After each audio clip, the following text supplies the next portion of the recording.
how to save Polish CS. Ah, this is where we were going next. So it's a good question. Snax, do you want to answer this? What was the question? How do you save Polish CS? Polski CS. Yeah. Yes. What is that? Polski CS. What does that mean? Polish CS. You can't save it? You can save it? What? Polish CS. I'm saying Polski CS. What does that mean? Just Polish CS. It means Polish CS. Someone help me out here. I feel like an idiot. What's he saying? I'm saying Polish CS. Oh, fucking hell. All right. Jesus.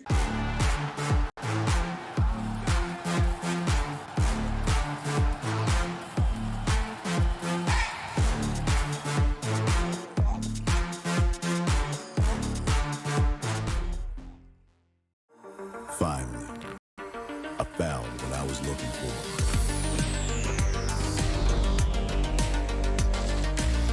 Now that my search is over, it's gonna be a tough choice. But fortunately, no need to choose. When you can just have them all. Buy and sell skins on BitSkins.com.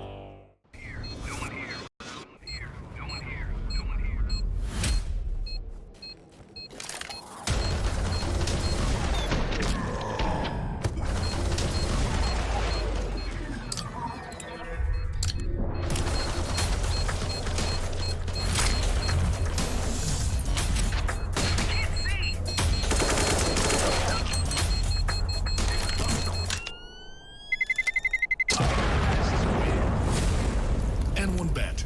Your bet. Your game. Here's a good vibe, train, train, train, train. Here's a good vibe, train, train, train, train. Here's a good vibe, train, train, train, train. Good vibe, train, yeah.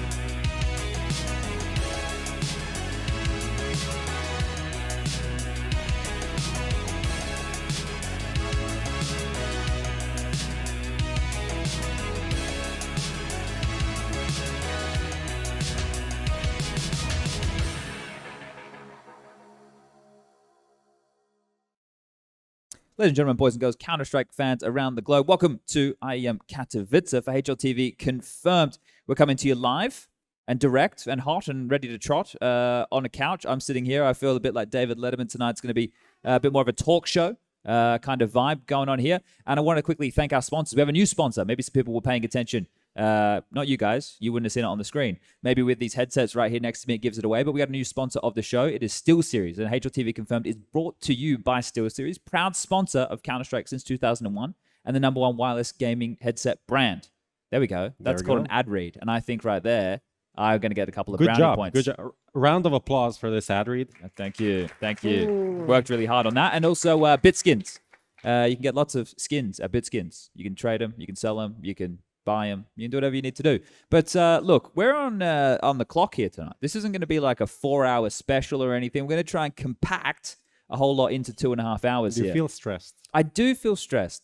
Because right now, I only have the two of you for about 20 minutes. And then I've got to get rid of you. And then I've got to get some new guests up here. And you're not even guests. You're the regular. Striker hasn't even said a word yet. Yeah, exactly. Move the mic a bit closer for me, mate. There you go. Right in. I'll put it in your mouth. Let's not do that. You happy with it there? I'm pretty happy with it now, yeah. Yeah, okay. Yeah. So, Prof, you put another one of these together. I think your new title is just like party planner. I don't know, like... Yeah, that's kind of where we're going. Like, now we're going to have, like, the after party here. We had the after party in Stockholm. I feel like we're just... Don't tell Martin this, but this is essentially what I just want to do. I just want to, like, get people drunk. You just want to get people drunk? Yeah, Mainly but get paid for yourself, that. Though. I don't know about that. I haven't been drinking the whole month. I was doing dry January. January? What do you feel about that? Well, that would have been... So did you drink on New Year's Eve and then not the follow-up? Yeah, okay. Exactly. Pretty standard. Yeah. All right, fair enough. It's usually Sober October. Yeah, well... You don't like the ring of that? Yeah, we can do both. All right. We can do both. What about you, Mr. Alcohol Connoisseur, making yourself martinis at home and shaken, not stirred? And Yeah, I didn't have dry January. No. No. You enjoyed a couple of beverages. A little bit. Yeah, I do like the new feature with the SoundCloud on the interviews now. It does Oh, make yeah. makes my life a lot easier. No, I mean that's something that I just thought about a few weeks ago, kind of like something that we actually had kind of in the pipeline for a while. We're thinking about if we're like going to make it like an actual HLTV feature, but obviously, we just want to see if that's something that really people are interested in. And so far, it's actually been pretty solid. I mean, How do you enjoy the audio interviews? Do you So bang like it on in I the was shower? I or was out the whatever? other day. I had Carmack take me out to the big mall here because I needed to get like a new suit jacket because for the playoffs casts. And I was in the change room. While I'm trying the clothes on, I just whack it on the speaker, so I don't have to sit there and read. I could be trying in on public. yeah. You're putting Striker's voice out in the public. Yeah. Okay. Well, I don't bad. care if other people listen to it or not. I mean, Hugo Boss, like I'm paying good money for these so dudes, what, right? what you're telling me is just like you're walking around a mall, and my voice is just blasting into the crowd Yeah, there. with whoever Nice. you're interviewing, it's great. Okay, It's a that's great pretty good. time. And Feels good. There's the new transfer feature as well on there. Yeah. That's going to be great. Makes my life even easier. But I have to glare out through the sun here. We have some very bright lights. But was speaking to a couple of the lads before we got underway. We got someone from Wales, big Counter-Strike fan, was in Cologne as well, watching the 5-map final. There's a gentleman in the front row here with the PlayStation shirt on. He said he came 500 kilometers. So that's a long way for the event as well, not just for the podcast, right? But so lots of people making the trip. Then we've got a bunch of jerseys. There's a Fnatic lad out here. He's probably a bit disappointed with how things went. Barely have a choice word for his boys. We got someone who works for the ESL FACEIT group. I can see that square going on. There was a G2 jumper here up close and personal. So it's good to see all of your lovely faces, and thank you for joining us. And we do have a bunch of guests. We've got Snax, Siuhy, and Fiku who have all turned up here. I can see you notice Snax right there. So some of the VIPs just went upstairs. Is that the VIP area?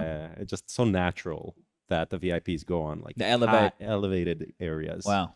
Elitists up there. All Yeah, right. there we Well, look, we don't have a whole lot of time with the three of us right now to get things underway, but I do want to, for everybody who paid for a ticket, you would have received a playing card, and you just make sure you have that. You don't need it right now, but a little bit later on, we're going to be giving away these headsets right here. So we got 3 of them to give out over the course of the night. There's another celebrity. Yeah, Darth Mike's just rolled in here. You must have waffed down your curry, mate. He's got here quite quickly. I know he was out to dinner, but he's going to be moving around with 10 minutes.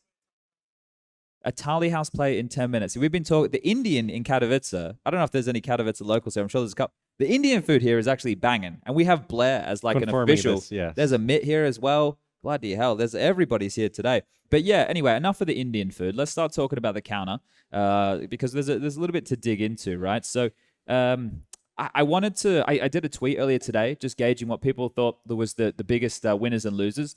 Lucas will be in our head every now and again, right? There you go. Shut up, Lucas. So look, the biggest surprises, positive and negative, right? Yeah. And everybody was the most positive, Complexity and IHC, and the most negative.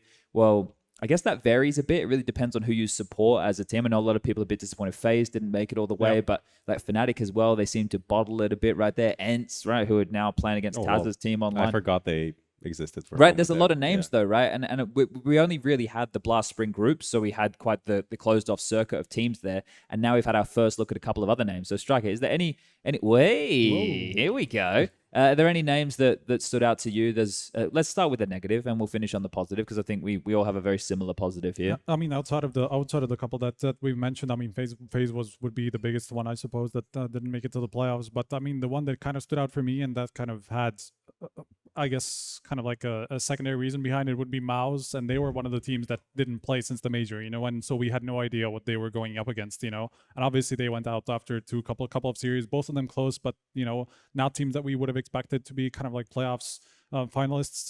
So that was a big disappointment to me because I mean at Rio we saw that there's a ceiling there, but they also clearly have a low. Yeah, I think like the matchup against OG was really entertaining though. Yeah, and I think OG's performance here, and we can talk to Fiku about this a little bit later, but it's really like for how well that they were playing, right? Or the fact that they were showing improvement and then Flames was unwell and unable to play. That kind of sucks that was the end of their campaign here. So that right there, like that's on the negative side because OG were going, oh, this is not just a blast event they're doing all right. They're actually, showing some, but that's true, right? Like, and it's not meant to be a slight. It's just the fact of the matter here. OG hater right there. I try to be pretty realistic about it, but I think that like OG starting to look a little bit better. We have to wait and see what the future holds for them. What about you, Prof? Any highlights? For me, I mean, lowlights would be like Fury and Cloud9. Yeah. Yeah. have to be those two teams. And I'll start with Fury. I think it's like a not disappointed, just like a shocking performance. It was pretty bad. It didn't. It was really bad. I don't know who said. I think Kassad said it on the desk. It didn't look like Tier 1 Counter-Strike at all. No. It almost felt like they were playing something from like a year ago, like double opping badly. Yeah. That was like pathetic. And then you have Caserado, who's like dropping 1.40 ratings. It was still And like they top of can't- the stats, right? Yeah, they can't get past the play-in. Like it was for me, that was like awful. Definitely, let's do a roster change. Let's do something radical. But they're about off the to team. boot camp again. I think I saw on one they of the boot camped up socials. for a month or something Yeah, before this, and in I Serbia. don't expect them to do it, but I think like I'm completely lost on this team at this point. Yeah, I think there's definitely some changes that are probably Yeah. necessary there. Then what about Cloud9 though, right? Because this Buster change is really fresh. And this is the thing. Our conversations have tended to be Inters was not the problem, Yeah. Right. but what was going to change with Buster coming in. That's the problem. Didn't feel like anything. Exactly. Like it just seemed like a one-for-one change, and I don't think that's necessarily what anybody expected. I think that it's not like they're even comparable players. I think Buster was a little bit more aggressive than Inters would have been, even when he was playing with Virtus Pro. So that was the most shocking thing to me. That it literally. It looked like if the you're, same if you're team. making a change like that, obviously you're going to go for a firepower upgrade. But that didn't necessarily happen so far. I mean, we do have to give Buster a little bit of a time because the last time he played was like May. And he's at the adjusting Antwerp to a major, new you know, system, so- a new style. Of course, I mean, this is like one of those situations that we do have to give it a little bit more time before we make kind of like a clear judgment. But so far, you know, if that's what the thinking was, we need somebody who just like puts up bigger numbers.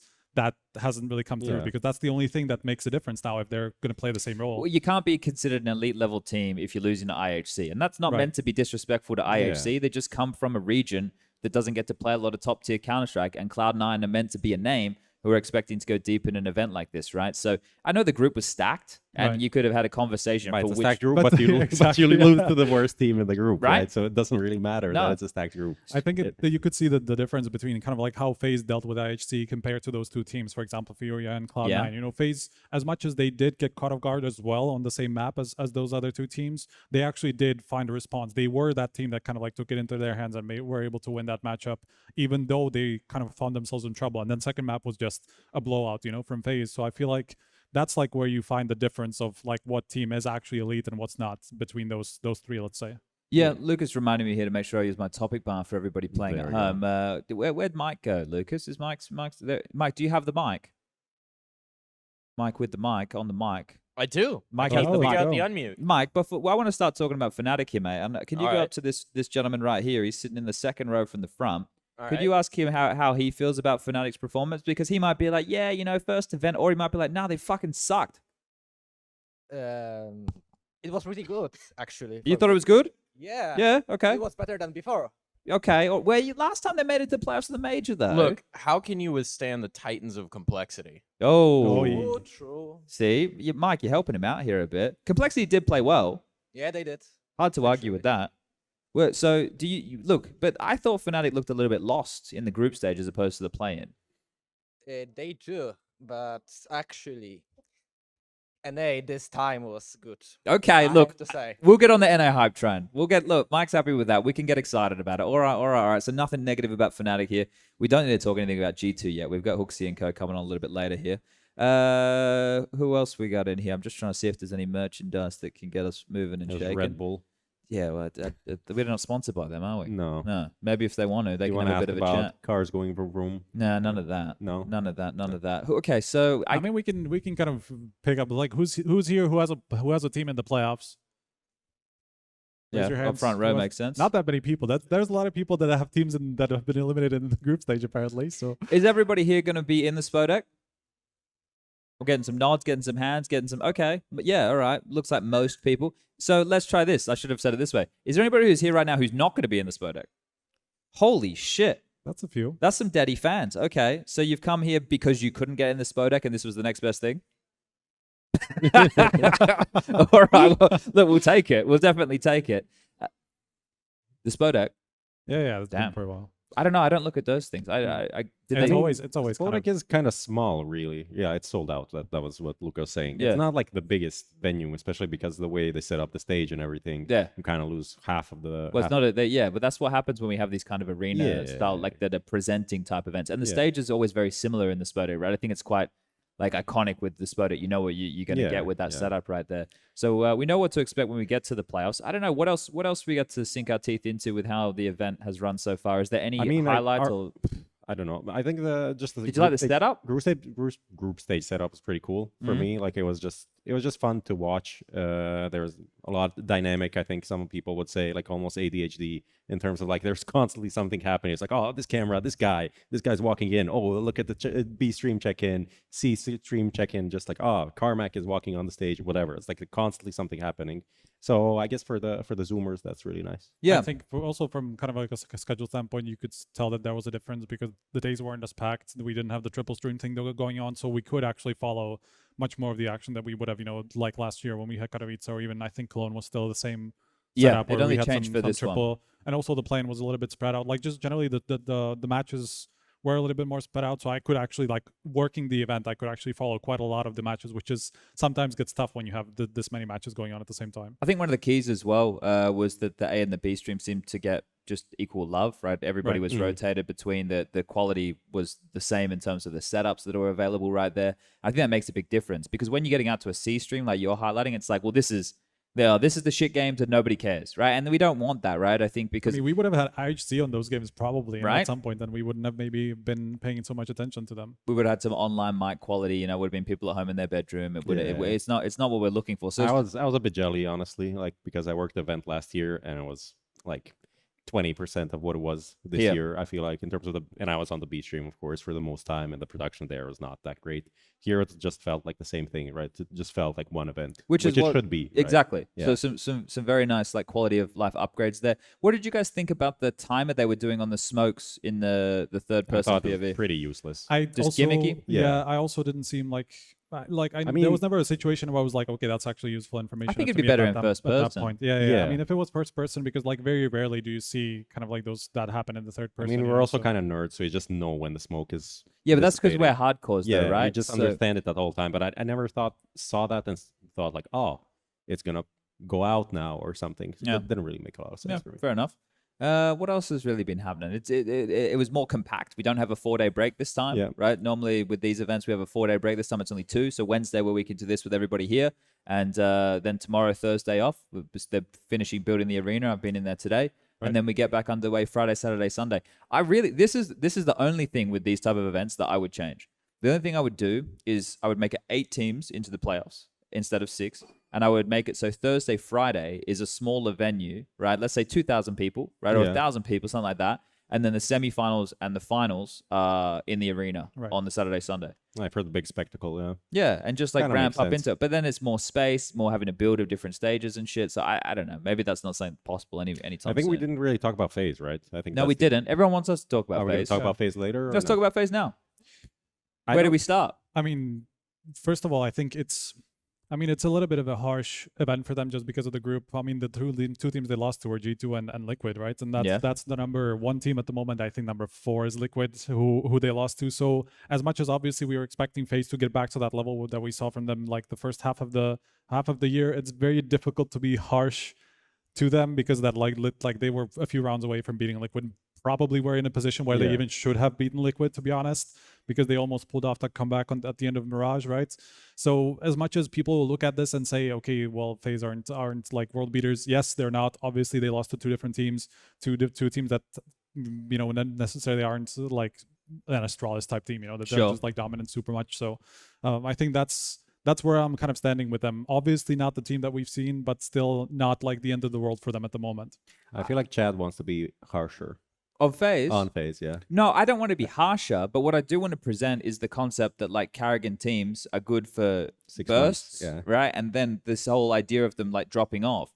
And this is the thing, is this happening again now? Because if you look at the last 6 months before we even got into it, sure, they were making it into finals and they were still being somewhat competitive, but then you had the major that they got blown out to Bad News Eagles. And you're wondering, okay, well, where are they? And I know we don't have a clear number 1 right now. I think most of us with recent performance would say, yeah, it's looking like G2, but that's still been a short sprint as well. Like it hasn't been. We can ask people who they think. Well, I know they're going to say G2. There's just nods. Everyone's nodded. Does anyone think that G2 isn't the best team right now? No. See, everybody thinks G2, but that's the thing. It's like mega recency bias here, right? That guy had something to say.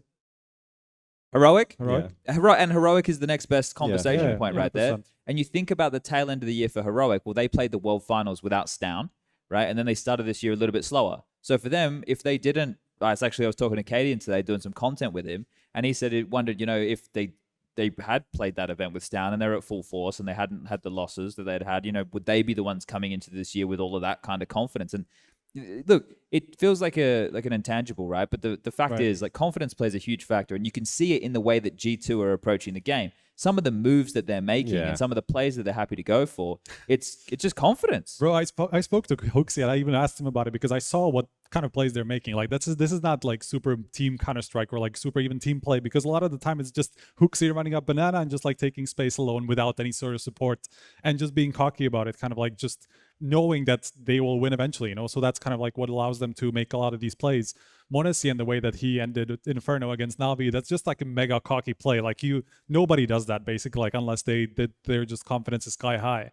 So they're obviously not playing like super, what do you call it, just like the Cloud9 kind of strike, like super percentage, and they're always going to go for backup big duel. Not current Cloud9, I'm talking more about like, let's say a year and a half ago Cloud9. Well, I think the thing is the way that the gameplay looks, and I think this is the case with any team that's playing like high level CS, it looks like they're taking a lot more risks, and those risks are paying off, and that is happening to an extent. But I think that the level of preparation and the amount of practice and like everything else that goes into being a good team is coming into play there and allowing them to do that, right? So it's like this, you get to see them, right? If they were down here on like a bell curve, it would be stupid. But you hit this certain point where the stupid decision is the best decision, right? And that's kind of, and it's not stupid, obviously, right? They just are so well drilled at what they're doing. And I think Counter-Strike now with Heroic and the way G2 are playing, you can't just sit and wait anymore. Like you can't just sit in your 3-2 setups. You need to be proactive. You need to be constantly looking for information, having different moves for fights, being able to trade and playing the jigsaw puzzle of Counter-Strike like consistently.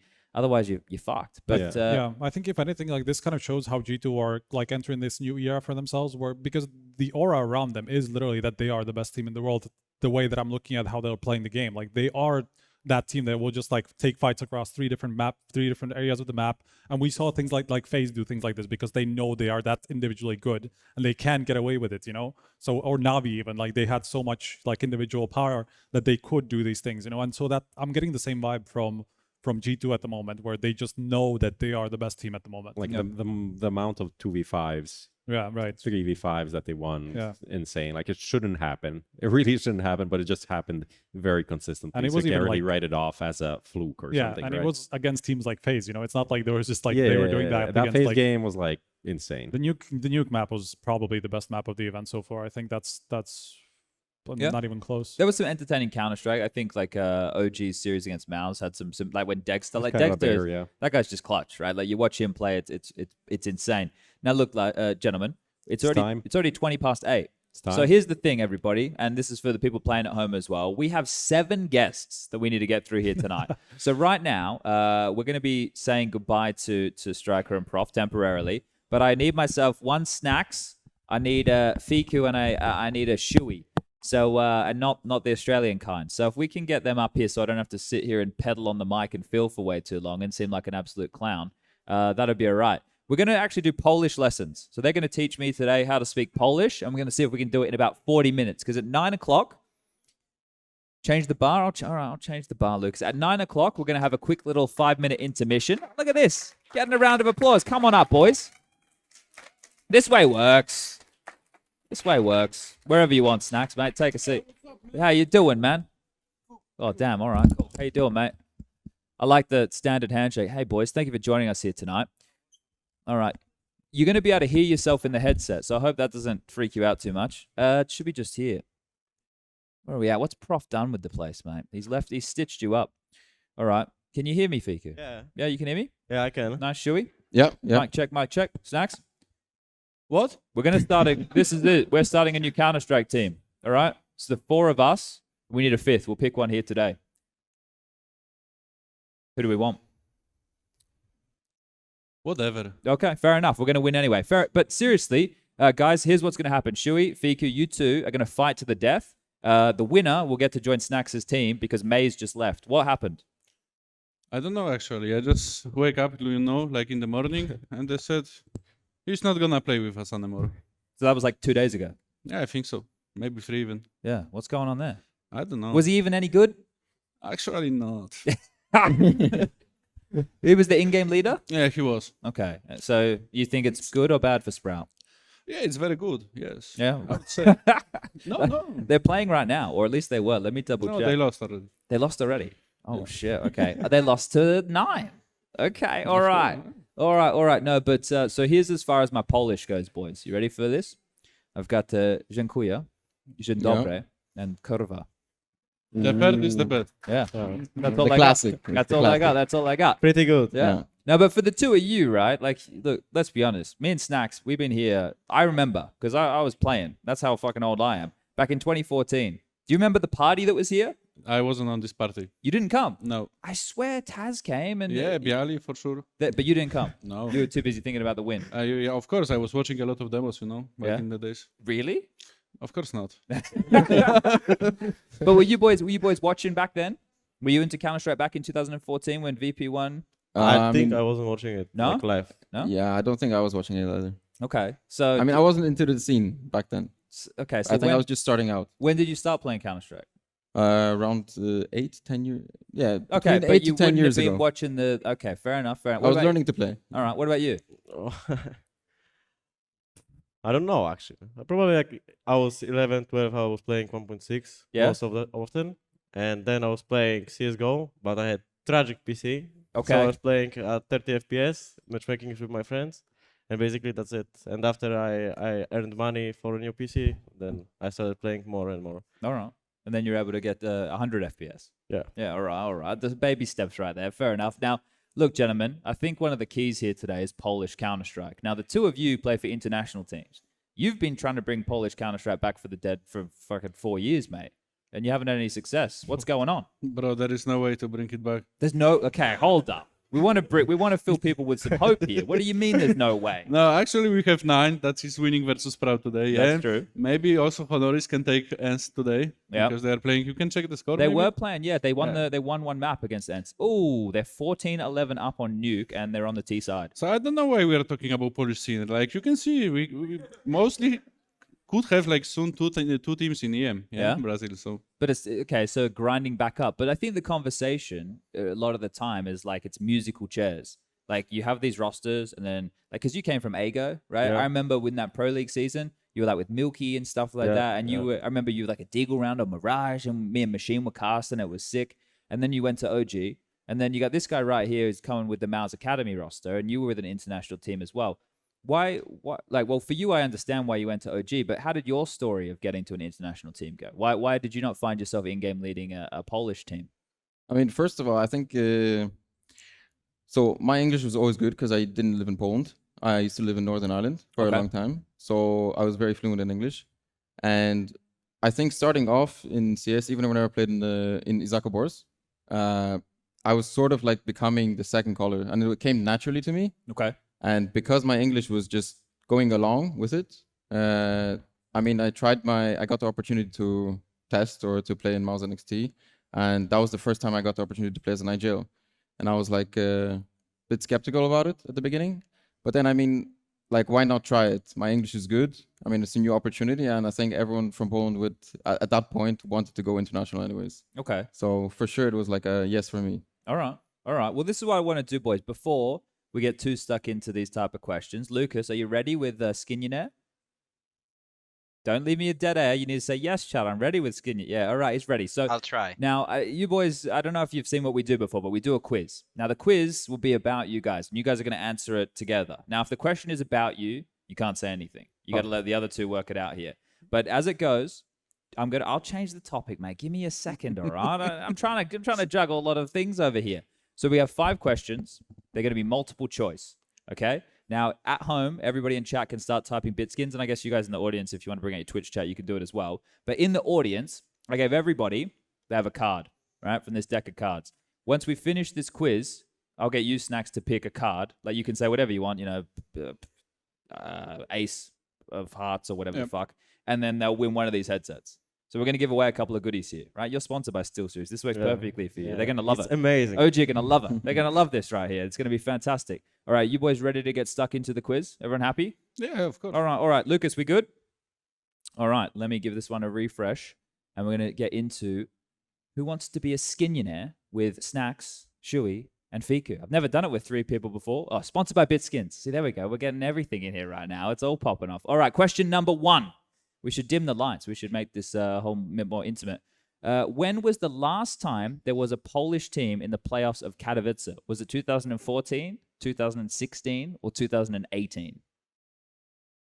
This is a question to everyone? Yeah. If any of you know. I know. Well, help them out. No, they need to guess. But you're a team. We are a team. Yeah, So you're a that's team. like- You're a team. So I think it was 2016. 2016? Yeah. Was it you boys? Yeah. Yeah. That was, Yeah, 2016 for sure.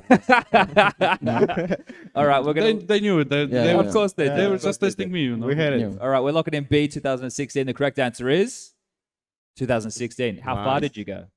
How far did you make it in the playoffs, Snax? I think only quarterfinal. Okay. You still made it to the stage. Yeah. I never made it to a stage.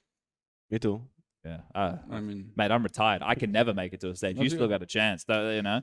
All right. you can tell that we are still like coming to the tournaments, yeah, you know. Like, yeah, but I don't get the feeling of winning or losing. Yeah, but I don't feel any feeling, you know. Well, you can come along. Maybe. You can go. Isn't there like a Polish cast? You know, you can go join that. Do a bit of analysis. Yeah, maybe. Tell them what they're getting wrong. I mean, I don't know, to be honest. Like, I don't think so. They like understand the game. Okay. Oh, all right. No. All right. Let's get on to question number 2. Question number 2. Snax. All right. Snax can't answer this one. This one's on Fiku and SPUNJ here. Snax had his highest top 20 placing in 2014 and in 2015. What was it? 4, 8, or 12? I think 4. 4. 4? Happy with 4? €5. All right, happy. We want to lock in 4? Yeah, let's go 4. I will do like this. It's I 4 or will 8. say yes. 4 or 8. 4 or 8? Well, you got I think 30 4. seconds. I think 4. 4. Let's 4? go 4. Yeah. All right, locking in 4. Correct answer is 4. Fourth Yeah. in the world, man. That's pretty good. But I got scammed. I should be third. Who was ahead of you? Like Pasha in 2014. You sure you got? Yeah, okay, fair enough. Did you talk about it with him? Yeah. What did he say? That we will swap the medals between like years. Oh, did he agree? Of course. He's my best friend. Oh, all right. That's nice of him. That's nice of him. All right, we're 2 from 2. Let's get into question number 3 here. We're flying through these. Which team is currently the highest ranked in Poland? 9, Anonymous, or Permitter? I think Permita. I would say 9, to be honest. I don't think so. It's Permita. Sure? Yeah.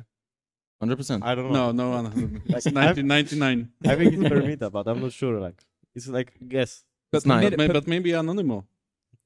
No? Oh. No. Alright. No.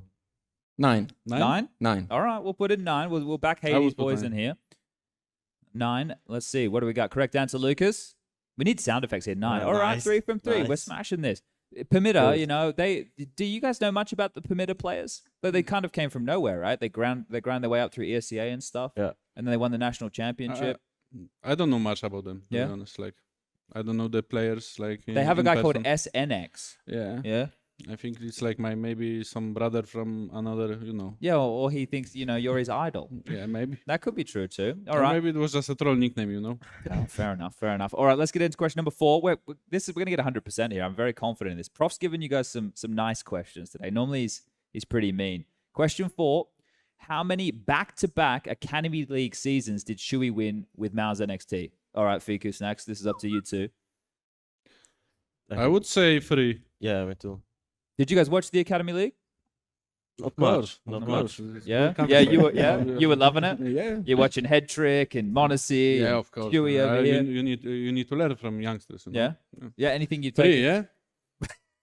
Was it 4? Could have 4, been I think 4. Yeah, maybe 4. Maybe 4. Four? Actually, if I think about it, With 3 or 4? What are we going with? You guess. I'm guessing. Okay, let's go 4. 4? Yeah. All right, shall we? Oh, giving a bit of an eyebrow there. All right, we're going to lock in 4. Correct answer is 4. 4 in a row. You didn't want to go for 5? Oh, then Nah. they took some of your players. Yeah. Fuck. Well, Nah, you 4 is enough. Four's enough. You've Yeah. graduated from the Yeah. academy now. Yeah. All right. Let's get into the last question here. Someone at home looks like they're going to be winning a $50 skin, thanks to BitSkins. Question number 5. How old was Fiku when Virtus.pro won the major in Katowice? 5, 10, or 15? Wait, let me If calculate. he was 5 years old, I think we... There is no For correct sure, answer. then. Huh? There is no correct answer. There's no correct answer. It might be. Prof has done the answers incorrect. Well, I guess we know what it's going to be closest to, though. It should be 10, no? Should be 10. Well, I think the correct answer that we probably have here would be 10, because before you said you were like 11 or 12, right? Yeah, I was 11. Okay, so Prof, he can't count. Math's probably not his strong suit here. We are Counter-Strike players after all.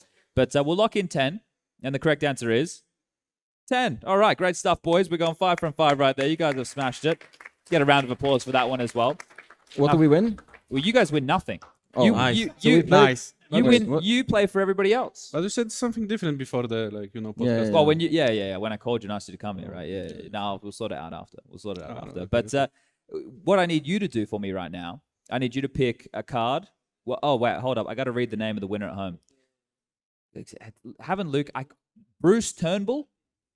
Bruce Turnbull is our winner at home, who's won the skin. So you just won. The three of you combined won somebody a $50 skin thanks to BitSkins. So Bruce Turnbull is his name. We all get 5% each, yeah? Well, you have to talk to Bruce. I'm not sure. Okay. Can you give his email to us? Yeah, or yeah, something? yeah. Can you write it? What's Maybe- his at, Lucas? How do you spell it? They want to contact him. Yeah. Just like Bruce, Bruce. Oh, it's on the screen. Oh, it's right there. Bruce Turnbull. It sounds like an Australian politician, Bruce Turnbull. Could have been like the Prime Minister or something along those lines. There you go. You can we'll take chase care him of up. that. We'll All take right, care of you, that, you yeah. hit Bruce up. Now, Snax, what I want you to do, I want you to pick any card, right? There's no cards in here, but I want like whatever, you can pick whatever suit. Oh, hold up. Wait, hold up. We can't pick whatever suit. So you can't, oh, fuck. All right. Pick a card, and if it's one of these, we have to pick again. So you go, and I'll tell you if you need to pick again. Any suit, any number, anything. Just pick like this? No. These you can't have because all the other cards they have. These are the ones that didn't get picked out. Let's do King Spades. King of Spades. Does anybody have the King of Spades? Check your cards right now. Look at this. We're having a lot of fun. Someone has to have the King of Spades. It's not here. It's not. Surely. King of Spades. Anybody? Anybody have the... Here we go. Front row. King of Spades. All right. Let me get up and... I think. Hold up. Let's see how far my mic cable goes here. Trying to break the place. That's the King of Spades. Yeah, congratulations.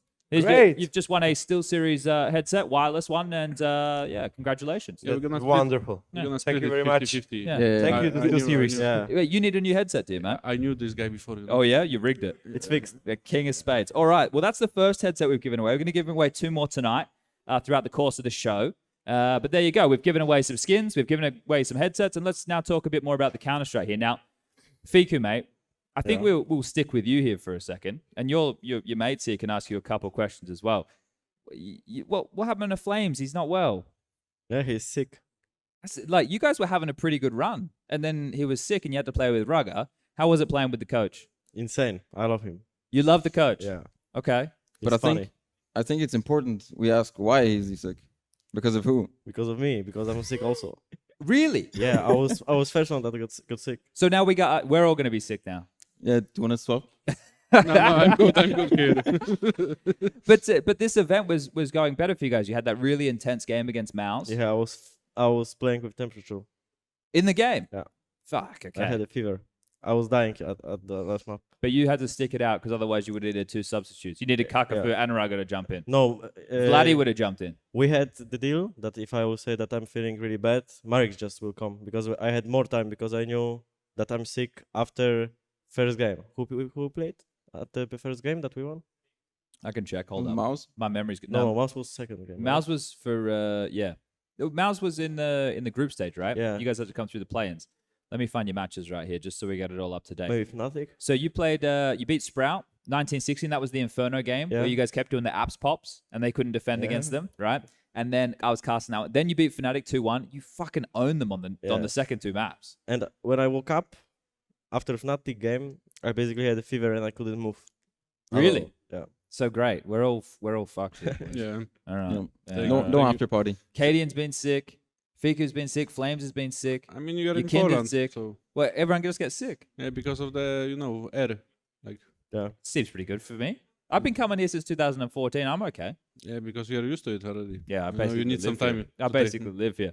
Then you guys had the 2-0, the game against Heroic, and then the game against Outsiders, where obviously Flames was unable to play. But as far as the year's going, how's OG feeling? You guys happy?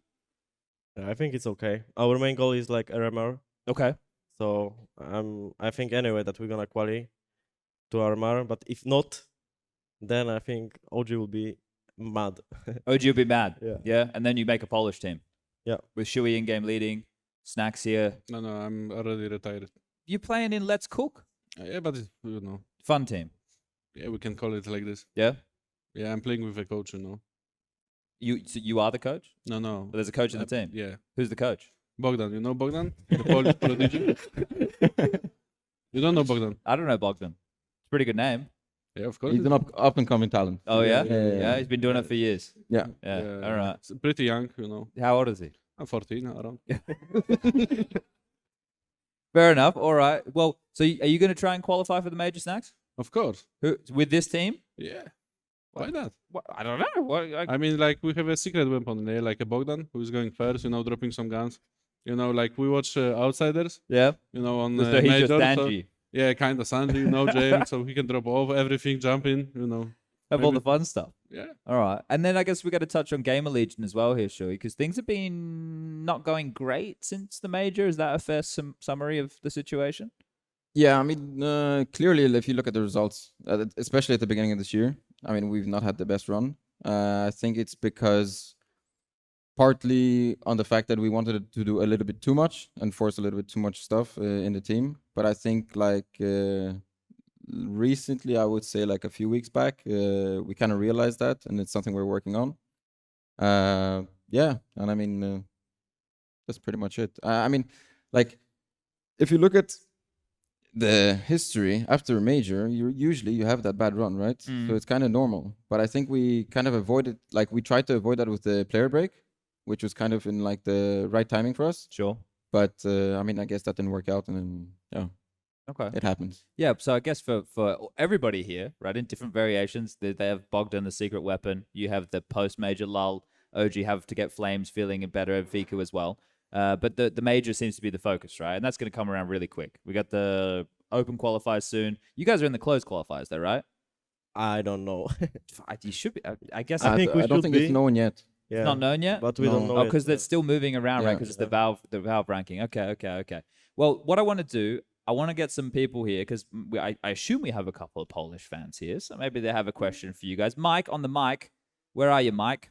There's Mike on the mic. Here I am. All right, let's be civilized here, like we're in a lovely little classroom. Does anybody have a question for any of these Polish legends up here on the stage? Raise your hand. Legends. We can. Welcome to the club. Yeah. Well, we got one. Mike's got one. Look at him go. Coming Strutting around. He's going outside, I think. Yeah, he's going to go outside. He's going to go fuck someone at the Spodek. Here we go. All right. Who we found, Mike? Hi, everyone. Hello. I have a question for Snax. So it should be in English, I guess. We can do it in Polish if you want, but we might need a translation.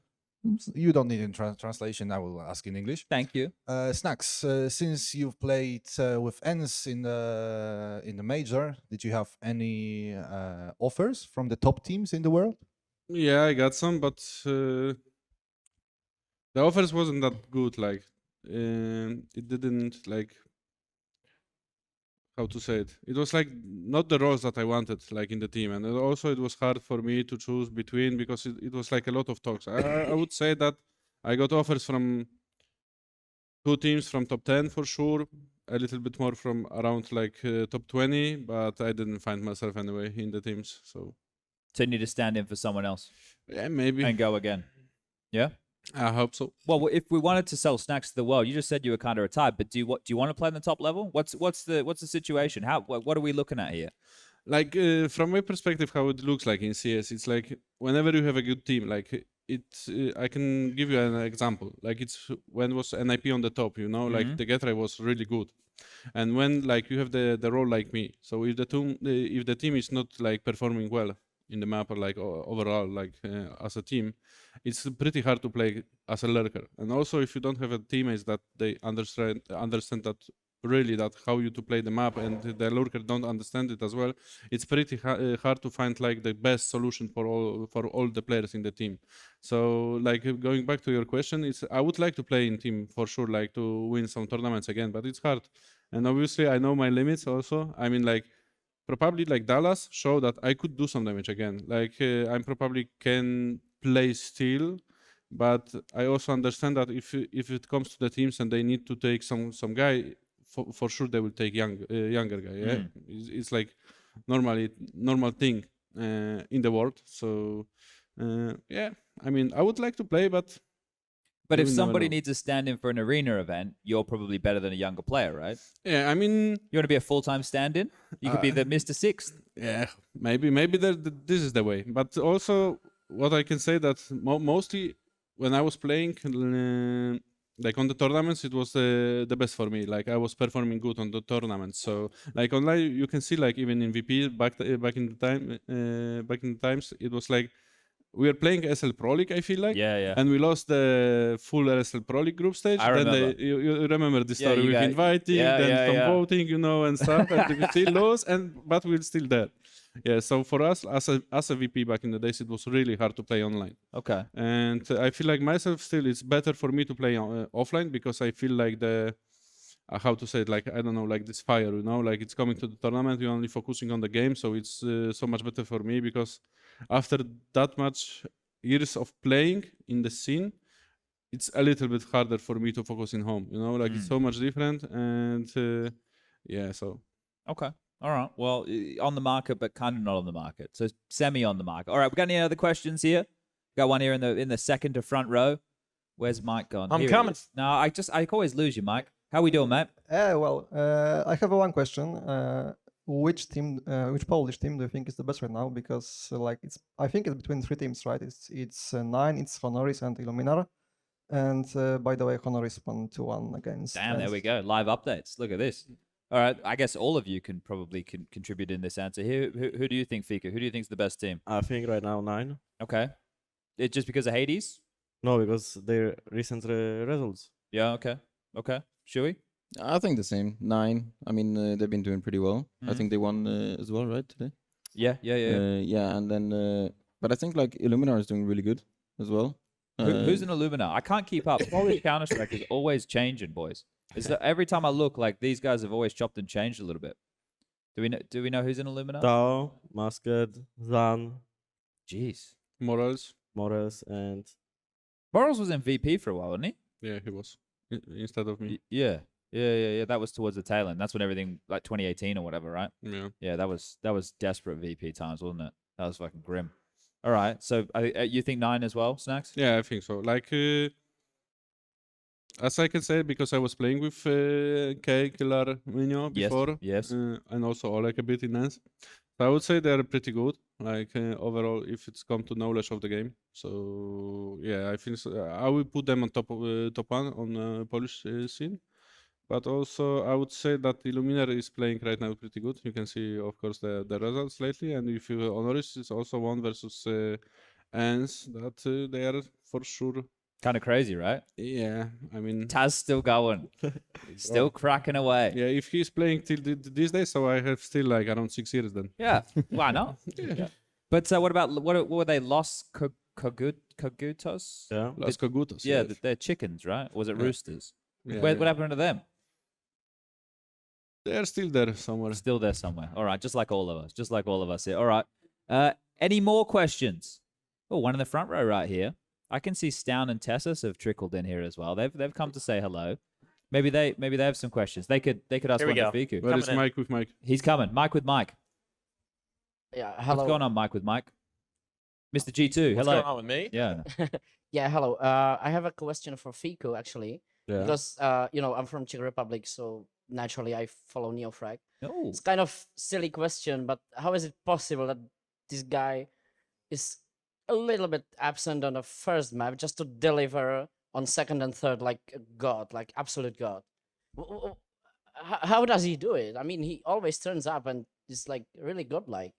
How does he do it? Hard What is to the say magic from behind me. it? I think you should ask NeoFrag to answer that, because from my point of view, he's playing like same at every map. I'm not meaning like about the statistics, but like the comms and everything is still the same no matter what his statistics are. So it could be positions or, Yeah. you know, I think so. That's something that, right, it's difficult for the stats to show.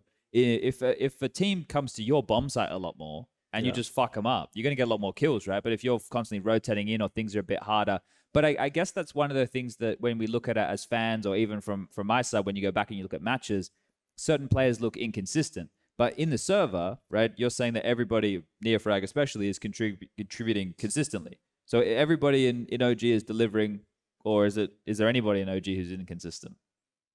I would say it depends from the day sometimes. Okay. I think we struggle more in practices with the comms than with the official games because our comms are overall messy a bit. Yeah. So when we play official games, they are better, but still we can improve a lot with the comms. So Okay. that's our like main focus on. Well, you have so many different nationalities, right, Yeah. in your one team. So, and that's something that I always talk about, right? How difficult communication is. That's why, like a team like Heroic here, for example, speaking in Danish, they can react so quickly because I think the communication being in the native tongue makes things a little bit easier. But I got a question for you, Fika. Does Degster hate me? I don't know. I don't know. Why? Well, because at the major, he was complaining about the computer thing, and he said some stuff about the ESL people, and he upset me a little bit. But I knew what the problem was. The problem was he had too many FPS, and his computer was lagging. I have no clue. I can ask him later. Yeah, because I like Degster. He's really good. You know, I just He's don't a good guy. think he likes me very much. He's a good guy. Yeah, and he's really good in the clutch. Yeah. Is he like that in practice? Yeah, lately, yes. It's crazy. Like every time the bomb's down and he's in like a 1-on-2, 1-on-3, it's like he's gonna win. Like that's what it looks like. Is that what it feels like when you're watching? Yeah, like you are feeling comfortable in the situations with the high pressure when he's in the clutch because basically lately he's not losing them, right? Yeah, must feel nice. Yeah. Yeah. Okay. Are we done with questions? Anybody else? Oh, we got one in the front row right here. Look at this. I love the sprightly nature of Mike here. He's always so positive. All right, Mr. 500 kilometers. How we doing? How to save Polish CS? This is where we were going next. So it's a good question. Snax, do you want to answer this? What was the question? How do you save Polish CS? Polski CS. Yeah. What is that? Polski CS. What does that mean? Polish CS. You can't save it? You can save it? What? Polish CS. I'm saying Polski CS. What does that mean? Just Polish CS. It means Polish CS. Someone help me out here. I feel like an idiot. What's he saying? I'm saying Polish CS. Oh, fucking hell. All right. Jesus. Let's do this. Maybe we can save Polish CS together. Yeah. All right. So you guys seem pretty knowledgeable about the teams. You can talk about Lumina, talking about this, talking about that. If we had to build, everyone in chat's laughing at me, so I feel like a fucking idiot. If we had to build a dream team, a Polish dream team right now, you can include yourselves here, right? Let's assume there's no restrictions. You can pick anybody in every role. Who do you want? Who's your AWPer? Best Polish AWPer right now. Who are we picking? I think it's depends what type of opera we want in the team. All right. Well, it's your dream team. What type of AWPer do you want? I don't know because I never thought about it to make a Polish team. Like I didn't have the deep thought which sniper should I pick because like Hades is more like control opera, right? But Okay. MHL wants the action. He's like I would say more aggressive than Hades. All right. Well, let's say Snax. You've played with a lot of Polish players, so we'll start with you. You want to help here? What do you think the identity of the Polish team, if there was a best Polish team, should be? Should it be like VP? No, I feel like the best score right now for Polish team from my from like my side. I didn't play that much with Fiko or siuhy, to be honest, so I don't know how they're playing in the game. But if I would say that with the people that I played, or maybe know a little bit, I would say that Hades, Dycha, K and Killer. Hades, Dycha, Kai and Kila. Yeah, Yep. that's the best score for sure. For Okay. now. Like you're I the said, fifth? I didn't play with them, so I'm not gonna say anything. But are because I any of don't know. those an in-game leader? No, so that's why He's pretty good. So I think siuhy would fit well there. Okay. You want that team? No, I'll be the coach. You would be the coach. Yeah. So get Snax to play and you can coach. No, Snax would not be in my team. No. Why? What? He's a big man. You got to be careful here, all right, mate? I need some bodyguards whenever I go out. You know, I'm a little. Nah, I'm only kidding. I'm a little bit angry, you know. So you better be careful. Okay, so all right, so fair enough. I could see the team that you're building here, right? Dycha used to be in AGO a lot. What happened to Snatchy? What happened to Snatchy? Snatchy is in Entropic Prague right now. Is he? Yeah. Yeah. They released the lineup lately. Okay. Maybe not. I don't. They did. Ooh, maybe not. They did. They did. They did for you, sure. All right. You're keeping up to date. So, all right. Well, what about you, Shu? Do you not really think about the same as Fiku in terms of a Polish dream team? I mean, apart from the jokes, I mean, I would put Snax, Okay. Fiku, and then I think you have the obvious Diha. Yep. Then you have Hades, the Opera. It's between Hades or MHL. Like Fiku said, I mean, it depends what kind of Opera you want. Well, you what played your- with MHL, didn't you? Yeah. Yeah. Yeah, and wait, one more, right? Yeah. Uh, We need an in-game leader. no, I'll be on the coach. You and keep I'll- forget. Why do you want to coach, bro? Why are you benching yourself No, I'll already? be on the coach and I'll just be contributing to the game. You know? It's diplomatic answer, you know. No, you yeah, don't because want- Snax is in the team. I have to teach him how to play. Yeah. He already forgot. Yeah. I mean, so many years. The meta's changed a little bit, huh? Yeah. Yeah. exactly. All right. So we've thrown some names around here. So this is the thing. With all this talent that you're mentioning here, none of the names are really together other than Key and Kyla, right? So how do we fix this? Is money a problem? Do we need a bigger org? What do we do? I don't know, to be honest. Like, people have just contracts, so you know it's hard to build team like this. And I also feel like right now we could have like really good two teams. Like if we take like guys from Nine, also Goofy and Menio, probably Siuhy, Fiku, and some other guys, we would have some good two teams right now that would fight good against like top 20, I would say, even top 10. It's just it's too difficult with all the contracts. Yeah, I mean, also people are like staying. It's you know how it works in teams. Like if you stick with some people, you just don't quit. Like you know, like yeah.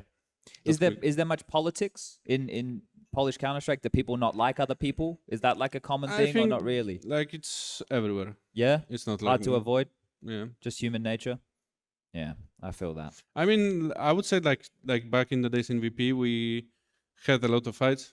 Kind of in the team. Oh, like, we know BMWs. Yeah, Everyone's favorite. I'm not saying about this like before even. Yeah, but I wouldn't say BMW was a fight. Kinda, it was like secret stuff that came out after 7 months because we didn't know in the team that is happening something like this. So it was pretty hard, like for all of us. And I feel like already Pasha said that if we would have a psychologist, you know, it would be better because we would just talk over it.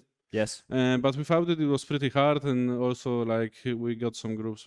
I mean, but before I started to say, because you mentioned the BMW, it was like we had a lot of fights, but when it comes to the server and to the game, our goal was only to win, and it doesn't matter if you fight before or something. Even if you would say you would see or watch some previous matches from us, like either example is like VP Atlanta, you know, 2017 versus Astralis. I feel like we had a fight in the second map. I think it was me, Neo, and maybe someone else, and we were just you know, talking to each other that what the fuck you are doing here and stuff like this, and we were shouting, and just Kuben went in, just say, shut the fuck up, guys, you need to focus, and we just focus, you know, so we don't have like that hard feeling in the team.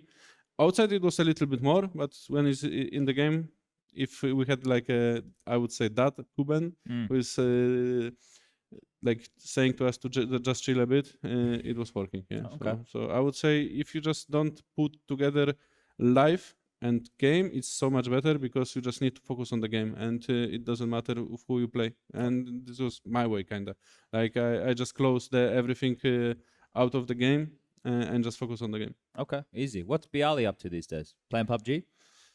Obviously, yes. Yeah, he loves it. He loves the PUBG. Yeah, I mean, still he's playing. I think he's a champion right now. You know. Oh, yeah? Yeah, of course. Really? No. Oh. I believe everything you say, Stack. Yeah, I'm gullible as fuck. I'm like, this guy. Okay, all right. Now, boys, we got you for about 5 more minutes, okay? Before we give everybody a bathroom break, they can grab some drinks. Now, before we get there, we obviously have IEM Katowice going on right now, and I would love to hear from you guys who you think is going to win, right? So we've got the G2 and we have Heroic already in the semis. On G2 side, we've got Vitality versus Liquid. On Heroic side, we've got Outsiders versus Na'Vi. So let's go through. Who do we think is going to win? Let's start with Vitality versus Liquid. Who do we think is going to win that game? Any opinions? I'm sure you've been playing Vitality Liquid. That's one of the matchups we have in the quarterfinals. Okay. I'll start off. I think Liquid's actually been like showing good consistent form lately, but I think Vitality will take it. I mean, they have like this thing. They will show up. You know, it's not like they're always keeping this consistent form of like steady. Sometimes they're like over and like one of the best, and sometimes they have like a off day. It's normal, but I think like Vitality overall, I think okay. Zywe's first time in the Spodek, rematch of the Pro League finals as well. So there's a couple things to dig into there. Fika, who are you thinking? I'm thinking that Liquid is gonna beat Vitality. Yeah, okay. You think they'll play Anubis? I have no clue what they're gonna play. Yeah. Actually, I hope it's not gonna be Nuke by Liquid. Yeah, they But- shouldn't play Nuke. Yeah, but What, Anubis? No, Liquid are trying to do a 7 map pool, and they're playing Nuke. There is no train, Cobble? No, Yeah, I told you he's years behind. What do you think? Who do you think? Wait, did you Liquid? You said Liquid. Yeah. What do you think? You don't care, do you? Yeah, no, I would say like the both team, like Siuhy said about Liquid, that they are not consistent. I would say like both teams are not consistent that Sure. much. So I would say They're all it's over the place. Yeah. I would say it's like 50-50, to be honest. I don't But know. one team's got Zywu. I would pick Liquid. Okay, all right. We got 2 for Liquid, 1 for Vitality. What about Outsiders Na'Vi, right? You've got Outsiders out of Chiron. You've got Na'Vi looking a bit shaky with MPL. Any strong thoughts? This game here's a 50-50 to me, boys. I got no idea. I kind of want to see Na'Vi win. Okay. I feel like, I mean, they've been struggling for a long time now. Yep. And I feel like it would be really nice to see them finally, go Get it go back forward. together. Yeah. Okay. And last year, they were out in the arena last year. It's always, and that's the thing, you've got Simple in the server, it's always a scary prospect here. You think Na'Vi? Yeah. Yeah, okay. Yeah. I get. That's the thing, like Outsiders, they're scary. I think they're scary, but they're scary. I couldn't imagine what you boys have to do when you play against Outsiders. Like I would go into that game just fucking, it'd be daunting knowing that you're going to play 30 rounds and they're going to save in over 50% of them. You can't, it must be a slow counter. Do you like playing against teams who save a lot? I mean, if we make 2 entries and we won't die, it's pretty comfortable to Easy. play.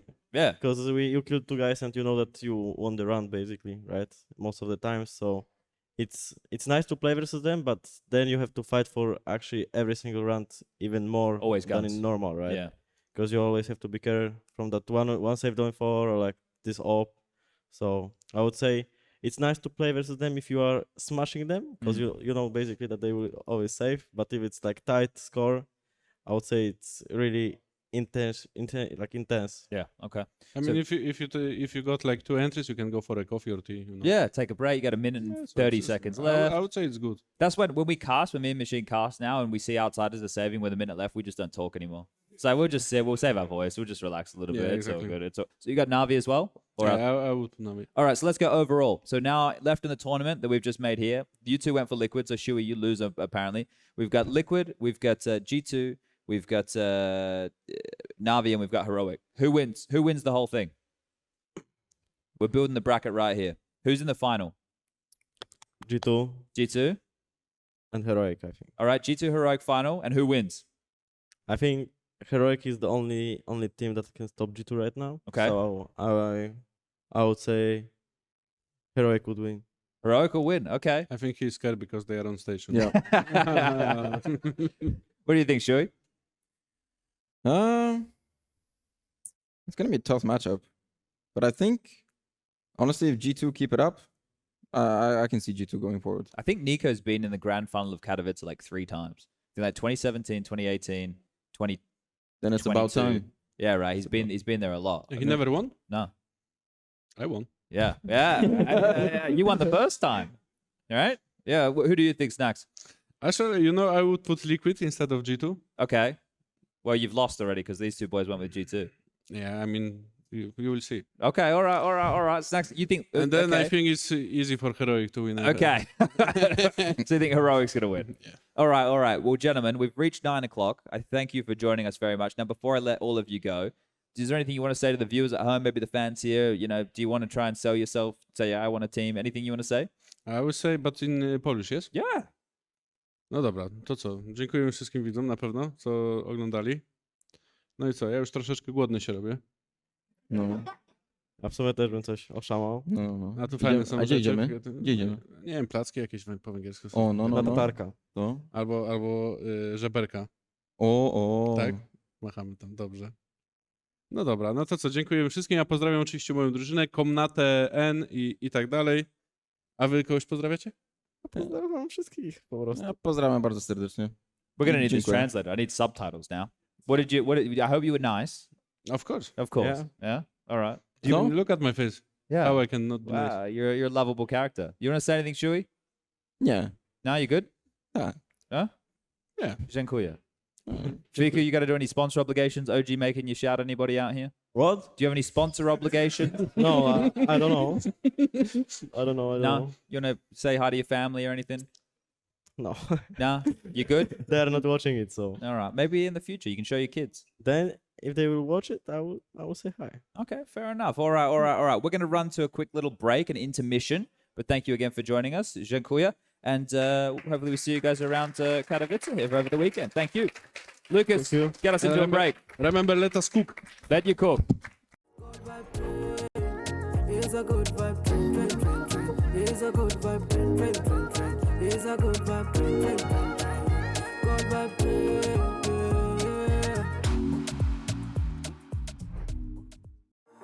Finally, I found what I was looking for.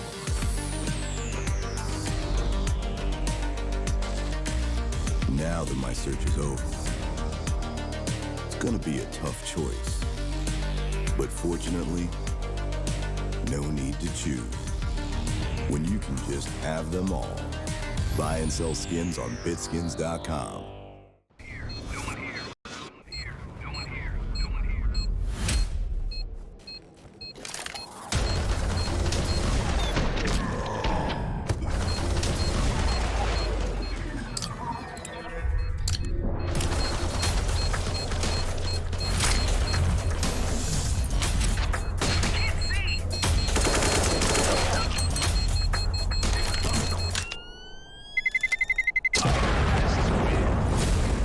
N1 Bet.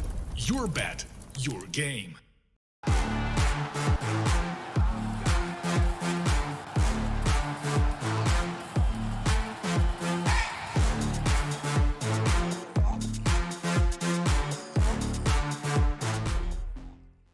All right, we're back, and we've got stavn and TeSeS joining us here today, as well as Prof. He gets to return here. Are you happy to be back? Yeah. Yeah. Not really. Well, okay. How do you think I handled the polls right there? I think you did great. I did the best I could. I've heard like behind the scenes over here that there was a conspiracy to like derail the show completely, led by Snax. And I think from what I saw, it didn't happen. I did the best I could. Yeah. He spoke Polish at the end. I got no idea what he said. Yeah. I think he said something about your mom. Yeah, all right, being fair enough. A great person. She's a lovely lady. Yeah. She's a lovely lady. She'll be asleep right now in Australia. Anyway, lads, thank you for joining us. We got the semi-finalists of Katowice here today, ready to play. We had some predictions there from Shuey. We had Fiku and Snax as well. What do you think? There are a couple of votes there for Heroic taking the title. You think that's because you guys were in the audience? Maybe they wanted to create some good friendships. It seemed like. No, I think everyone knows how good we are and how good we can be. But obviously G2 is also playing very well at the moment, and their form is insane. Everyone can see that. So yeah, as you said it, it's like a 50-50, and it could go either way, I would say. Yeah. How's your time been so far in Katowice, stavn?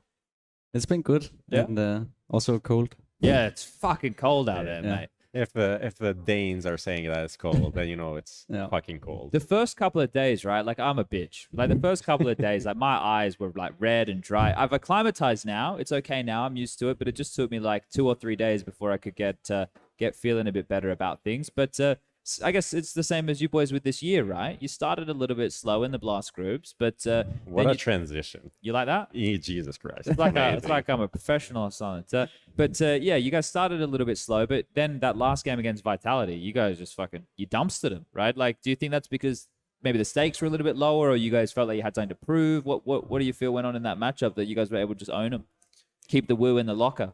Yeah, well, as you said, we started really slow through the year, and it can be a lot of reasons. I think we tried our best to do everything we could for performing the best in the blast groups, but we didn't.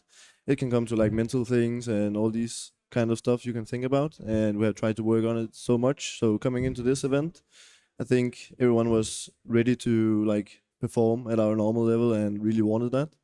And yeah, against Complexity it was a little close, but against OG and Vitality we really stepped up and played our normal game and at the end of last year. So yeah, really happy about that. Yeah, but you saw complexity like that. I think this is one of the topics as well.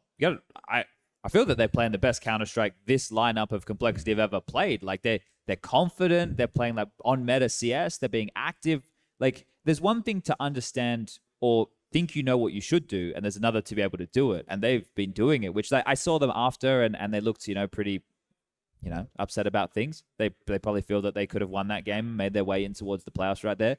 But as far as progression goes, they're probably the team who's made the most progression this year already. So, Stan, what did you think about complexity? It was like, oh shit, these guys are playing proper Counter-Strike now.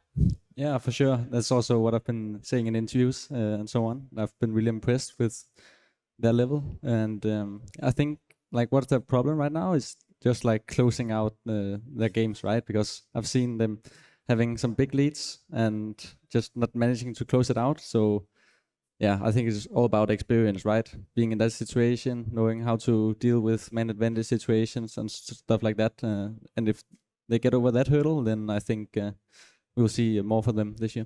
Prof, what do you got up for these boys? You got any questions you want to throw their way, or just bring you here to look pretty? Yeah, I mean, kind of both. I think. Okay, all yeah, right. Primarily to look pretty, but honestly, what are the kind of difficulties when you come back into the season and you have to like restart everything? Like, where does the struggle come from? Because you're just playing CS, right? It's nothing new, right, happening. Yeah. So, like, first of all, I would say the obvious thing is like, I think personally at least, and for the guys on the team, that everyone wants to like not play CS for a bit, right? Yeah. At least like that's the time where you have time to like be with your family, be with your friends and stuff like that. So I think that's important to do. And so obviously, first of all, you don't play that much, so you need to get back into the deathmatch and stuff like that. But I think one of the most important things is like getting back into like team play CS again. Because for example, like under my break and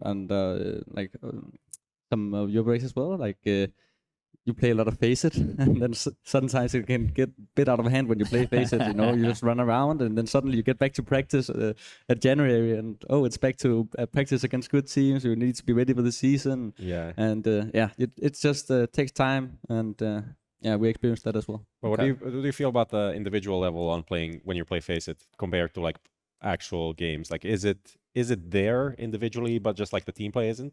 I think it depends. I think there is times where you meet like good teams, good stacks, who has really good aim. Like, but sometimes you just really play with good aim. friends, so it's not really a good stack, right? No, I mean it depends. It depends. That's still a big difference. But do you guys play FACEIT like when the season's on, or like now, like when you're back in prac mode? Is it just, hey, we play with the team and we do deathmatch or whatever other practice you do, or do you still go and play pugs? Well, for me, I'm not playing FaceIt at all right now. Really? I stopped like a year ago or something. Okay. Only matchmaking. Sounds like you went cold turkey. I stopped a year ago. Yeah, but it's like back then I played a lot, and I played FaceIt after every practice day, and yeah, I just played so much. But it was never like serious FaceIt where I was like tryharding and doing my best to get better. It was more like with friends and just trolling around, overpeaking basically everything and getting bad habits, I would say. So now for me it's like only practice and then a lot of deathmatch and aimbots. And now I'm beginning to play a lot of retake servers with the other guys.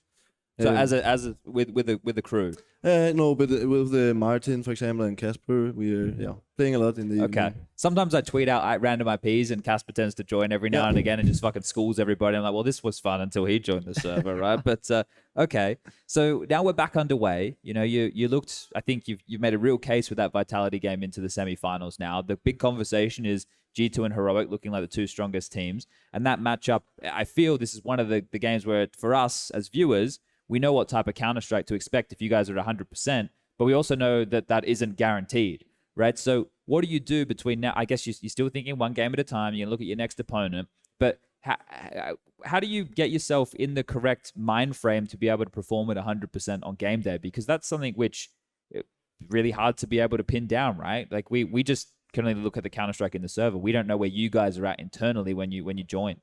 Do you guys know how you get there?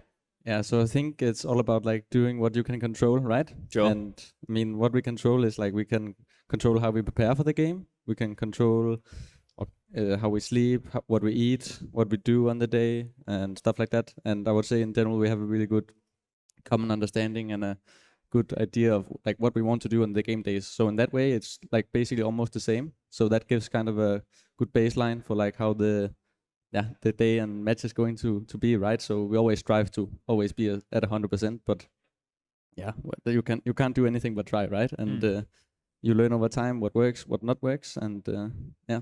Okay.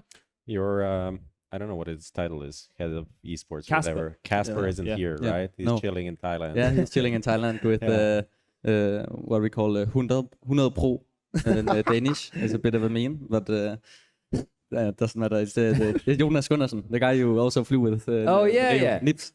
So they were chilling together? No, it was totally random. We were in Rio. It wasn't Rio. Yes, it was in Rio, and we were in the bus together going home. And Kasper Straube, our team manager, he told about, I'm going to Thailand here with my family. And then he was in the bus as well. Really? Oh, and on that date and like that. And then they just so they're going to Thailand at the same time. Yes, they are at the same place right now. I'm 100% sure. He comes back, and next thing we know, Stavn's in NIB. We'll see what happens there. Please not. All right. So he's out there having a holiday. Is he calling in every day and giving you guys the pep talks and shit? He's riding every day. He's riding. Yeah. Okay. All right. Keeping in touch. Now, look, we got Mike with the mic around here. He's standing by, always ready to go. Is there anybody in the audience who has a question for TeSeS or Stavn at all here? Anybody? There might not be, right? We got one in the back here. We got one. Look at Mike go, you know? He's really handling the that youthful mic. stride. It fools you. He's babyface. It fools I know, you. he's like 29 or something. All right, Mike, who we got? So I'd like to ask you, what do you think about your new logo? Because I think the old one was way much better, and this one is kind of shit. Oh, little heat. Well, I think we got used to it a lot, and when we saw it in person, we liked it much more than on pictures. And now I just think it's like really nice, and it's good looking on the jerseys. But yeah, the old logo was also really good. This is the old logo. Yeah. And I like that too. There's no fucking difference. What are people talking about? It just got a little bit it's chubby. Kind of like a chibi true, anime version of the same logo. But I also basically no difference. I love TeSeS as an example. Like it's like, when you meet it in person, it's very likable. You know, it's great. Yeah, they're really nice. It's better than this one though, Stavn. This is the one when I remember first seeing you in Leicester. No, that's before me. That was before you? That is in the refresh days. Back shit. when Astralis and I can't show it to the camera. No. Okay, hold up. Yeah, I know it's weird having Lucas in it. This one here. Yeah, that's for the refresh era. This one here. Okay, that was before you. Yeah. I got a bad memory then. It's all right. You got a lot of stuff to think about. Yeah. Well, that's very nice of you. Are you surprised that Refresh gave up IGLing? What? Are you surprised that Refresh gave up IGLing? I mean, I wouldn't say I'm surprised. I was actually expecting him to try it as well. I mean, I feel like, I at least respected it a lot that he tried to give it a shot, and I also respect his decision now to let it go.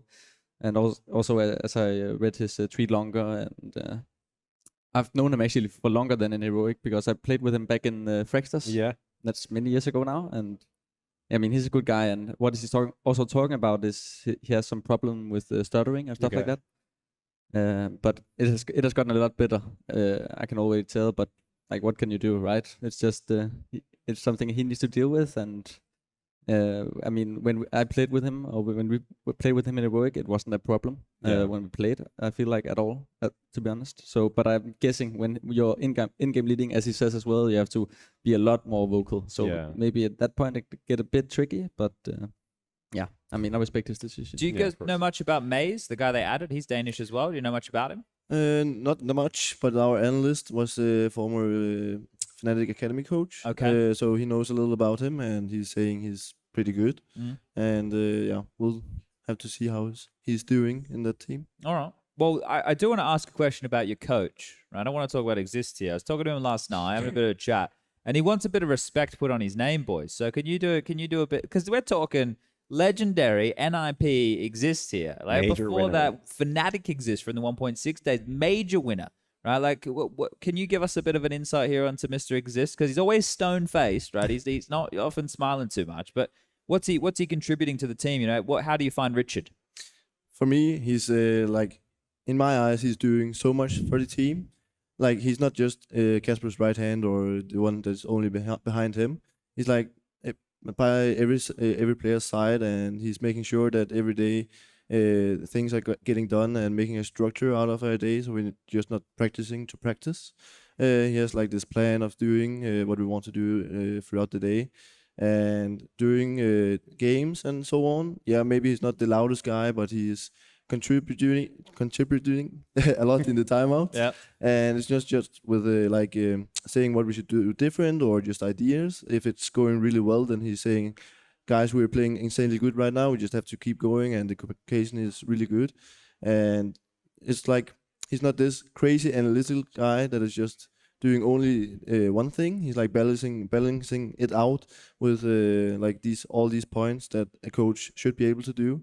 And I think he found a really good way to do that. I think he's helping all the players, and just making the team better in overall, I would say. Okay. And, We had Threat on the show recently. Yeah, and we something did, that he talked about was like the difference between making the most out of the pieces you have and versus like improving actually the pieces that you have as a coach, because these are two different things. What do you think Xizt does more? Does he like actually help you guys individually improve, or is it just like kind of putting the team together and the macro level of everything? That's a good question. I think for me also, as you said, Chat, like he's Mr. Stoneface, and like for me at least personally, what like I liked from the beginning when he came in is this calmness he has, and you just know he's been in so many situations on stages, pressure situations, and he's been through it. So for me, that's always giving me so much comfort having him behind me, having him on the team. And I would actually just say, like, I would say the last 6 months plus, he's been improving so much.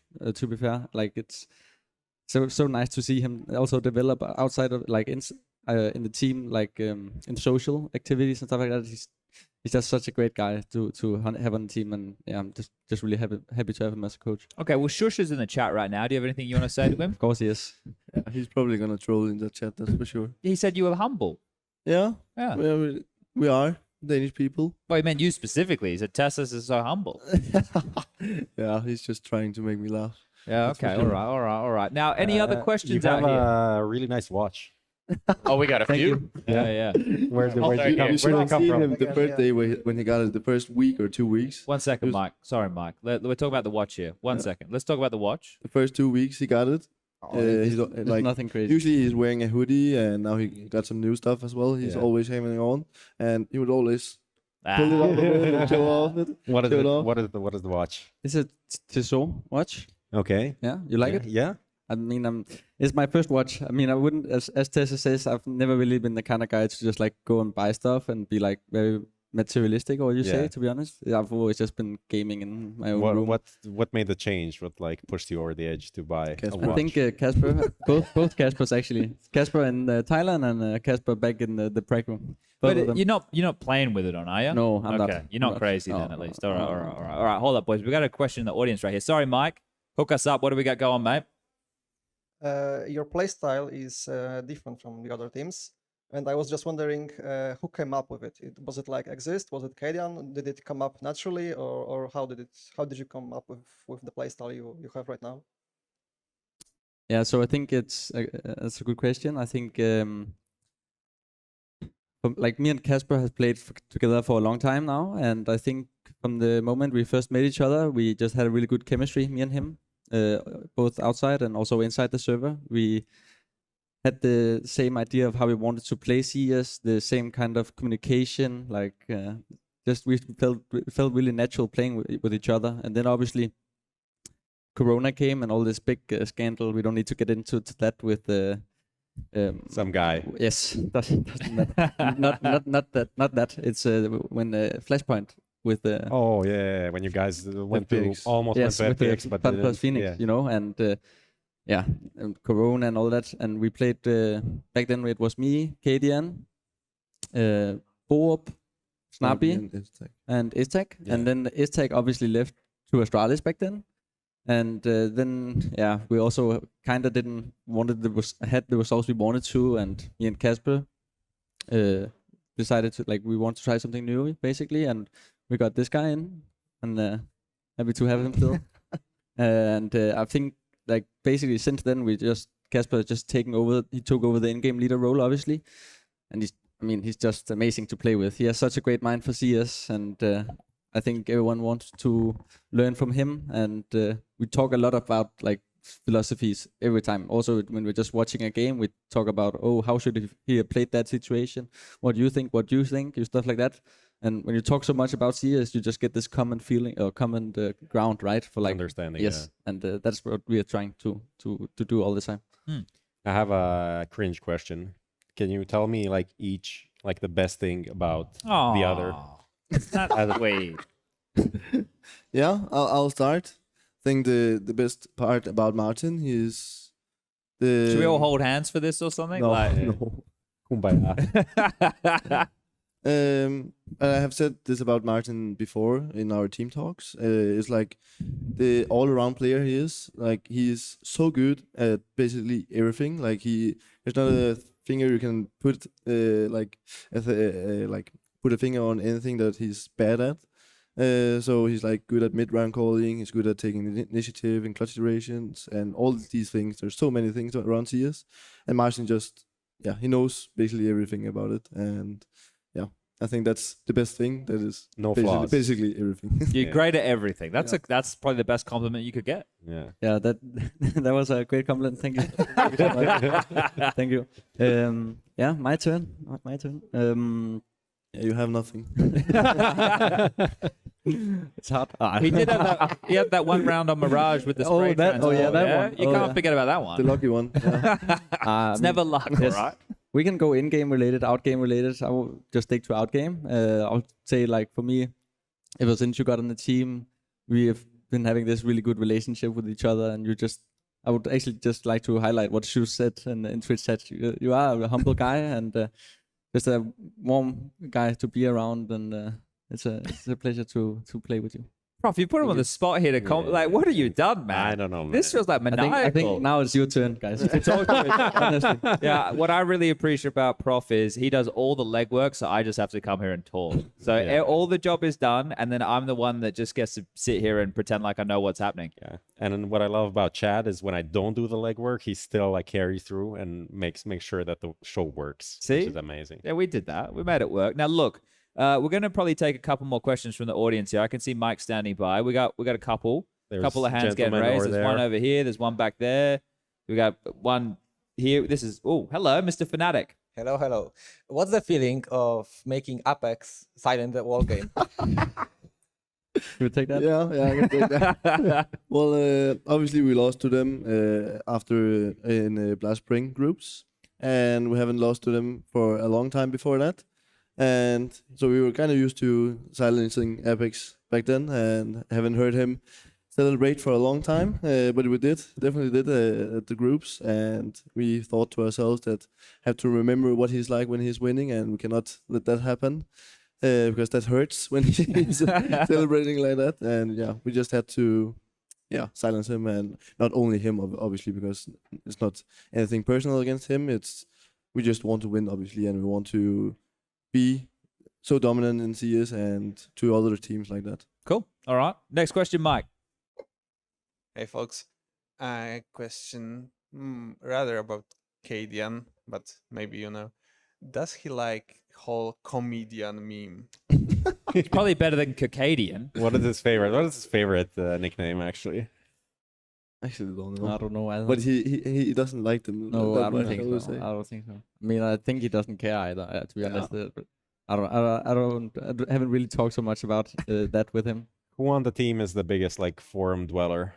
What forum dweller? Who goes on the forum? Is there anyone forum? Yeah. Oh, okay. Forum. That's fine. Yeah.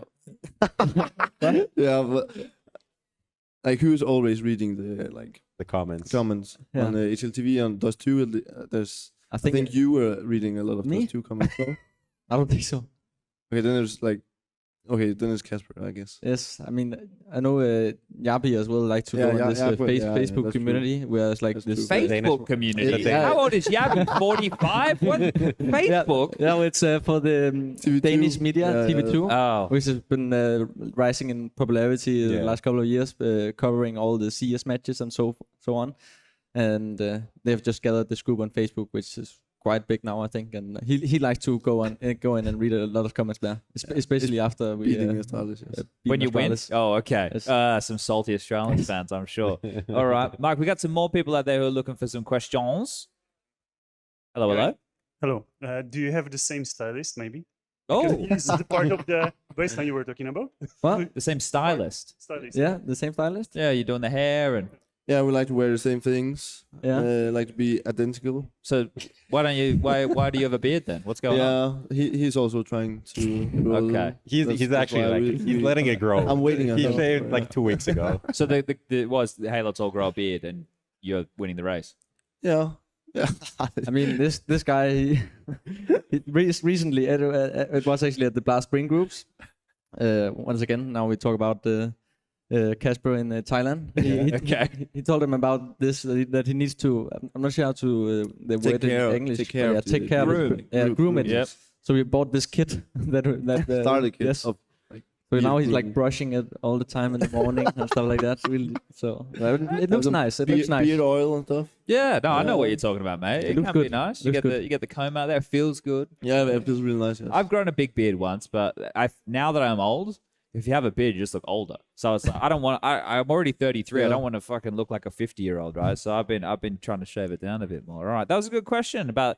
Hey, we got anyone else? I think there was. Oh, even more. Look at them. Everyone's popping up. Questions On the far side. PlayStation man. I'll do this one. All right. Well, it's on the Hello. way, and then we'll get to the gentleman in the back right. Is it on? Yeah, it's on. Of course. What tips would you give to the young player starting his career? Is the young player you? Just click heads. Well, there's always something I say when I get this question. It's like you have to think much more about yourself and always point the finger at yourself to what you can do better. You cannot just sit there and blame others because then you'll never learn anything. Maybe sometimes your teammate did a mistake, but what could you do then to help your teammate not to do that mistake? And you can always improve yourself so much, and you can do by that in every situation you do. So for me, it's like reflecting a lot about situations you have been through and mistakes and things you do good and all these things. So yeah, that's the tip for me at least. Yeah. Nice. Yeah. So I would also say that first of all, you also need to ask yourself the question like, what are you doing this for? Because if you're doing it for the money or something else, and it's not the passion, then don't do it. You're not gonna succeed, right? No, because this also takes so much time and effort, and everyone in the scene knows that. So yeah, first of all, like, what are you doing it for? Know the right reason, and if it's something that you really want, then just go for it. Okay. All right. Nice advice. That's good life advice as well. Hello. Hello. So do you come to Katowice with certain expectations of your place? You are called #1, #2 team in the world right now. I mean, maybe to win the major in Katowice. So what are your expectations here? Yeah, so it's not like we set a result-defined goal. It's more like the progress for us. For small things we want to improve, if it's like some communication, specific communication we want to improve, or if it's like we look at our game a lot and like see if there's some of the philosophies we are like want to like go after that. Okay, we haven't followed these games. Maybe for this tournament we want this to be better, and then by that like automatically your gameplay hopefully gets better, right? And obviously a result goal would like just at least making the playoffs, right? Everything else would probably be a lot disappointing for us, but for us it's a lot about the progress just. Okay. Nice. All right, who we got, Mike? So like a few minutes ago, I wanted to ask you about your best friend, but I guess you don't want to talk about it. So did you at least get the call from E6 saying that they are sorry or anything? Yeah, it's whatever. Fuck that shit. Moving on. All right. Let's give away these headsets, gentlemen. Yeah. All right. So we got one to give away here for you, and then we got one to give away later for the Which of you wants to? You're not picking this card. I need you to pick a card that's not here. So Yeah. which one of you wants to pick? Any suit, any number, or you could have a king or a queen or anything like that. What do you? You'll take suit. I'll take number. Oh, this is nice. Okay, Division of okay, labor. okay. Or you want to Team do play, heroic style. I'll take hearts. Hearts. 10. 10 of hearts. 10 of hearts. Who has the 10 of hearts? All right here. All right. we go. Well, congratulations. We're giving away our second SteelSeries Arctis Nova 7 wireless headset. This is why I travel the world with a deck of cards all the time. Here you go, mate. Congratulations. Thank you very much. And thank you, boys, for helping give that one away. That happened very quick, didn't it? All right. We have the G2 boys here as well. Yeah, well, confirmed. I don't see them. I don't They're know where over there. Oh, they're hiding in the corner. In the corner. Well, we've still got. We can still keep you for boys for a little bit more time if you want here, because I think we should talk. Obviously, that question from gentleman in the red right there about your expectations and whatnot. But with how you guys are poised here and the type of Counter-Strike you've been playing thus far, right? Are you happy? Are your goals being met? I would that say you just so. outlined. I think right now with especially the 2 last games with OG and Vitality, we have been finding that form again we want to like play at, and we have seen some really good rounds and like longer periods than in the previous tournaments, where we have good momentum and can keep having a high level and not having those really big mistakes that just costs a lot. So yeah, I would say so. And in the specific things in our goals, I think many of them we are doing really good. It's always just to have a little extra focus on those and know what to improve on. So yeah. Okay.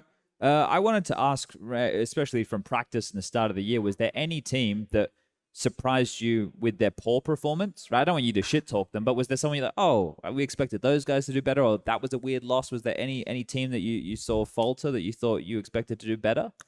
I would actually say I'm quite disappointed that MOUZ didn't do too well this event. Okay. I feel like we practiced them a bit at least, and I feel like they were quite decent, and they also showed good level before the break, right? So I don't know what the problem for them was at this tournament, but yeah, that was a bit of a surprise to me. Yeah, I think all the other teams we practiced against, like Cloud9, FaZe, and all those, they were like, we were always a little even, and it was like 15-15 or like at least close games in the practice games. So it wasn't to say they were insanely good or really bad compared to us, at least. Okay. So was it surprising to see FaZe lose to Liquid, or you thought that matchup could go either way? I don't know. I mean, it's also hard with Rain, you know, and congratulate to him as well for becoming a father. But you know, he was all for the blast, and then I don't know how much practice they had. That probably have been a bit tough for them. But yeah, I don't know. What about this big Sirison situation? Yeah, I don't know what's up with that. But yeah, obviously they haven't been able to perform as they want to, as they did in the online era. But Maybe yeah, you can give him some tips. yeah. But yeah, they obviously have to find a solution with all these player changes. And I don't know if it was Sirson's own decision. I think it was. It'd be weird for Big to bench him. Yeah, it would. But yeah, they definitely have to find a solution for that. He was obviously one of their best players of online. Yeah. But yeah. He was starting to look better on going. LAN. Like, he was definitely in the last couple of months. Like, I think he was starting to find... But this to me is really strange to see, because now Big have lost their star AWPer. There was always Sirison and tabseN, and those are the two you could rely on, and now you lose Sirison. The whole thing seems fucked. And I made a tweet earlier today. I know tabseN is part of Big and the org and everything, and he said he would never leave, but like, his window is closing if he wants to win anything, right? Yeah. And if he has to start again with now an AWPer that is not of the level of Sirison, right? Like, it'd be hard to find somebody that level. It's going to be a long way back up that mountain. So I think you can definitely argue that he's like one of the, for his skill set, one of the least accomplished players, right? You'd expect him to have like top 20s, some tournament wins and stuff like that. So, and outside of the online era, he never won anything. So that's kind of sad, right, from that perspective. But I also understand why he just wants to stick, and there's something romantic about that whole like tabseN Big situation. let me throw this one your way, boys. So if Outsiders win, you get the rematch of the major final, you can take some revenge, or you get Na'Vi, who you stylistically tend to have a bit more of a difficult time with. So which one of those matchups would you prefer? Would you prefer to get revenge on Outsiders, or you prefer to beat Na'Vi? Because I remember, it's probably a long time ago now, maybe over a year ago, but Kaden being like, yeah, we think we're one of the only teams that could beat. Well, this is definitely over a year ago, it's like a year and a half. For me, it feels like yesterday. Exactly, era, right? But you guys, you know, I remember those comments. So which would you boys prefer, Na'Vi or Outsiders, or you don't give a fuck? I don't think we care, to be honest. I think the team who wins is probably the strongest team, so we'll just face them. I think Na'Vi has looked a bit shaky. I think that's obvious. But like, who knows? They can always find the form in an arena, I think. And the same goes for Outsiders, a bit shaky as well with the new addition, but they always somehow manage to climb back. So I think it's a really close matchup. I think you have to be leaning towards getting some revenge on Outsiders. Yeah. Though. Yeah.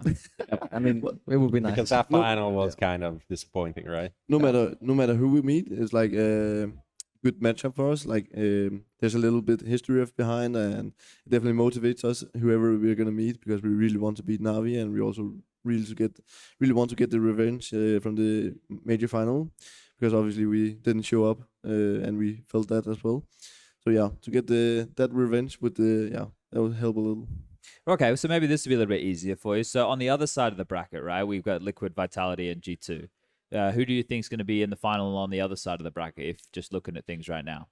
I think it's pretty hard to not say G2. Okay. Their form lately has been insane, and it seems like there's not much to do against them from the other teams they have met. So they are obviously playing really well, but we'll see if they can keep it up, and if they can keep like now the expectations to them is so high, and if they can cope with that. And of course, they have some experienced players, but they also have some that is not. So yeah, we'll see. I think G2 is a pretty obvious answer to who's going to make to the grand final at least. Okay, all right. Well, boys, thank you very much for joining us here today. I think we might get HooXi and Swani up in a moment's time. Is there anything that you guys want to say to our fans here, to the viewers at home, to, you know, did you do some sponsor shout-outs? They're all still watching. Yabby wrote, "Shush, they fucked us up." Right? I don't know what, but he was, AutoMod wouldn't let him say it. So he's out here being a menace in chat. You know, is there anything you guys want to say before we let you go? Martin, you always have some words. Do I? Yeah, Okay. you always could. Motto of the day. Lesson of the day. Yeah, so thanks for watching, and hopefully you will cheer for us in the Spodek arena, and I think it's gonna be amazing. Okay, perfect. Thank you very much for your time, boys. Thank you for joining us, and we'll get a little changeover going here. It's like a baton. I've never had to deal with so many guests in my life, but yeah, good luck to you guys, and excited to watch you guys play in a couple days' time. The chat is clapping as well here. Look at this. Everyone's got the action going on here. So we're going to lose Prof. We're going to bring Striker up. And bye, Prof. Bye, TeSeS. Bye, stavn. Can we get Mr. HooXi, Mr. Swani, and Mr. Striker ASAP? We got one more headset to give away to everybody here in the audience. So maybe we'll get that one going in about 15 minutes' time. And we'll get some questions for everybody once more. I feel like I've seen fucking... I can't believe how much I've seen HooXi. Like, the G2 guys, I can't get away from them here. I've constantly seen him every day. I feel like... Striker, we're going to put you on the end here. HooXi, you can come sit closest to me, mate. We'll put Swani in the middle. We'll put him in the hot seat here. This one here is your headset. You're going to have to hear yourself. So I hope you're okay with that. I hope you're okay with their voice. Did everybody here... Have you guys seen the skit that G2 did? Has anyone watch it today on Twitter? No? We got one. It was quite good. I strongly recommend, once we're done here, everyone goes and checks out the skit. It's quite funny. Harry Russell played a big role in this. We like to call Harry Russell Quentin Tarantino when we're doing some of our content. Was he a good director, HooXi? At times, yeah. At times? I don't know. The whole skit time was great. Yeah, but the whole time I was just mad that I got sent to the death. So, you know, I was pretty much just being the idea. Yeah, but Nico was the driver. Yeah, but would you rather die or be the driver? Well, you didn't die. You're here with us right now. In body and spirit. I didn't the thing. But it's the joke, mate. We got to be I'm the butt of most of the jokes. Yeah. I got it's people okay. in chat just asking why I'm bold. I'm bold because I'm old. Like, I don't know what I can fucking tell people, man. Like, you know, I'm the joke of the HLTV community apparently here. But thank you for joining us, gentlemen. It's good to see you. But as I was just saying, I feel like I've seen you guys non-stop. Like, Same. Every True. time I turn the corner, you guys are there. No, it's the same with you. Like every time I go to media day, you're interviewing me. The mic in your face. Every time I'm playing, you're casting. Every time I'm here, you're here. It's fucked, right? Yeah, but it's fine. Yeah, I'll get cancelled one day. Don't worry about that. It will be all be over pretty soon. Here's what I have to ask the HooXi right off the bat. We did an interview like 24 hours ago or something like that. Were you pissed off at me, or were you in a bad mood? What happened there? I don't know if I got the wrong vibe. No, it was just you asked me something about. No, what did you ask me? You asked me something about our nuke, or like what was our secret like to the the T first side. layer? And for some reason, Navi wants to talk shit about our nuke being bad. And then we beat them 3 times, and then we beat FaZe, and they say we're lucky. And I was just like, what do we have to do? We won 10 in a row. Give us some credit, please. Okay, so it wasn't me, at least. No, you're fine. Good. Oh, okay. Well, it'd be nice if you were mad at Striker. No one. Do you want a mint? No, thank you. Anyone want a mint? It's fine, thank you. Funny, you don't want a mint? No. I tried to make it look like my little desk here. I bought a notebook. I got some cards. I got a pen. I got some mints. I may want to make it feel a bit more homely. I'm gonna have a mint. Striker, you want a mint? Good. No, just me with the mint. All right. Well, gentlemen, there's been so much conversation. It's hard to talk with a mint in your mouth. That was fucking stupid, wasn't it? Striker, ask a question while I suck on this mint. Sounded wrong. I didn't even want to go there, but yeah, I mean, we can obviously start with kind of Katowice and Trying to be a and good how host, boys. Yeah. how things have gone for you guys. 6-0, the whole streak. I mean, I already asked HooXi about this, so we can. I guess we can go to Swani. You know, 17-0. I actually did go through the stats. Hey, here we go. This is what I wanted. And I got people from the dev side to give me like the longest LAN streaks. And you guys, so first is obviously an IP 87-0. That's second is Navi from last year, from 2 years ago, which is 19-0. You guys are tied. Oh shit, we're close. You guys are tied with FaZe for 3rd place. 100% losing the next match. FaZe from FaZe from For sure. 2017 should Yeah, I be. talked to Nico about this. It was like in New York and EPL something. Yeah, something We talked about it, from like the end of. They didn't drop a single map and won 2 trophies. Yeah, exactly. I mean, you guys are kind of like in that same path at the moment, right? Like 6-0 in the groups, all that stuff. Yeah, I mean, it's close. 2 hard matches to go, I think. Yeah, that's what I Very was hard saying. matches. I mean, you could look, no pressure, but you guys could have the second biggest streak by the end of Katowice. You wouldn't even have to win the final. True. So we just lose in the final. There's no pressure. You don't even have to win the So final. just to have win the next 4 in a row is what three, he said. three in a row. 3 in a row. Because they're 17-0 and second biggest is Navi at 19. So they need to win the semi So without losing a map. 2-0, Win the first Vitality map or of- Liquid, and then just win the first map of the best of 5. Exactly. Mm-hmm. To be the second highest. But or focus second on longest. NIP's record, yeah? I mean, yeah. Sure. Yeah, okay. Yeah, you're going to get Look, that's 87 like- and 0 in let's talk in like 10 2023. Yeah, let's talk in like 10 tournaments, you know? Like Yeah, when we're there, maybe we can get there. That's pretty cool, though. That's gonna. But do those kind of do you boys think about that? Because on the cast, like when we're telling the story to everybody, right? These are things that we use to kind of illustrate your dominance at a point. Or do you guys give it like? Because I've been talking to Edward. I had him with Lars from Vitality and Yanko and I, and we're asking some questions. And it's all about, you know, we're supporting each other as a team and the whole team. So I bet you boys don't even look at stats anymore. I do. You're looking at stats. Yeah, I have to. Your own? Yeah, yes. Why? Yeah, I have to. Don't you just care about the getting 16 rounds? Yeah, of course. Like in the end, I do. But we have a bit of a meme. Like I got really mad at the last because I had 0.99. Yes. And I just didn't get to that fucking. But you just won the 1. Yes. Yes. Okay. I just want to be in the green. All right. Fair enough. But well, maybe we can change the color for you. Yeah. Or we just make 0.99 That's a good way to go about it. Would that make you happy? That would be a start. All right. We'll see if we can talk to over there. Now, Swani, alles gut? Alles gut. Yeah? Sehr gut. Yeah? Sehr gut. That's all I got in the fucking German, mate. I don't know much else. I just pretend I'm a bit of a poser around here. What's it like? You know, now you get to be behind the boys all the time. You've been with them for a long time, Yes. but now you're behind them. Now you're getting to help contribute in the timeouts and stuff. What's been the biggest change since you went from analyst to coach? I think the biggest change, and it's still tough for me, is sometimes finding the right timing for a timeout. Okay. Because I felt it, for example, on Inferno against Navi. Like, we have a good streak, a good game flow. But I still have like a good idea that I would like to say. But then at some points, I don't want to interrupt the game flow. So I feel like that's just a learning experience and knowing what the guys need. Yeah, that's the toughest for me right now. Does he want to call timeout and you say no?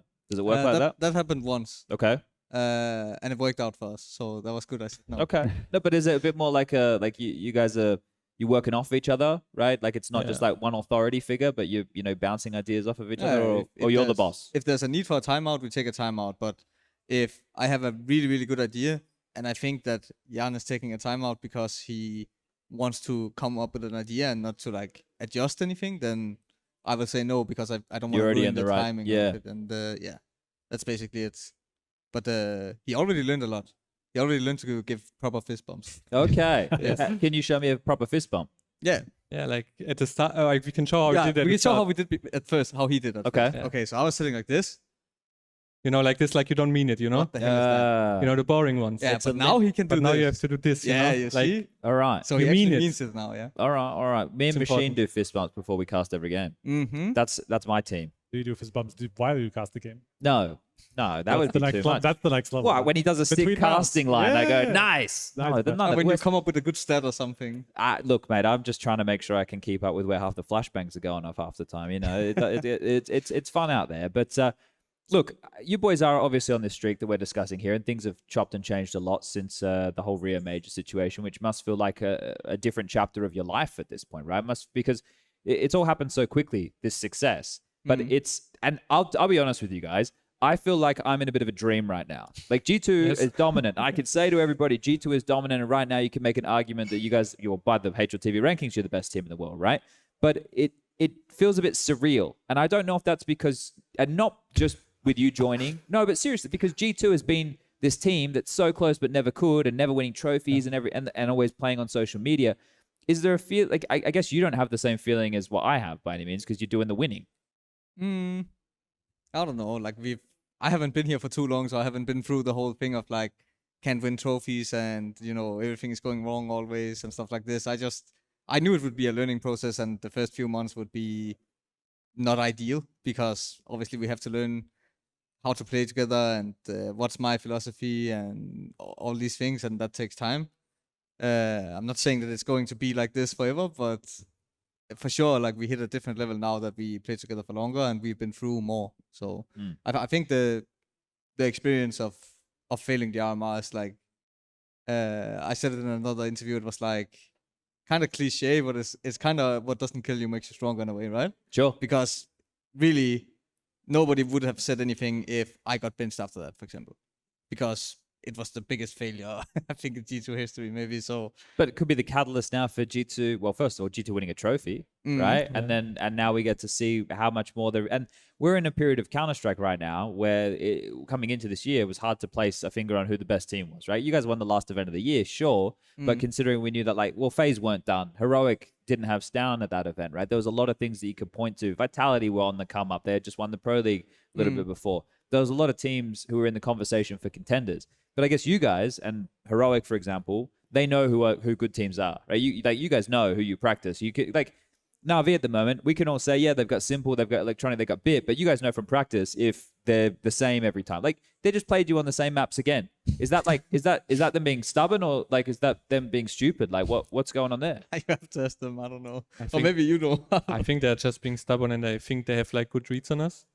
and I think they are a team that prepares a lot. So they have the games they want to prepare. They want to, okay, see, we did this wrong, we did that wrong. We are just like this, and then we will beat them. Well, help them out a bit. What map should they pick next time? That's a tough one. How about Nuke? No, but I think it's just a case of two teams thinking more about what they're comfortable on and not so much about the opponent. Because if you pick Nuke against a team who has never lost on Nuke, you don't really think too much about the Sure. weakness of the opponent, right?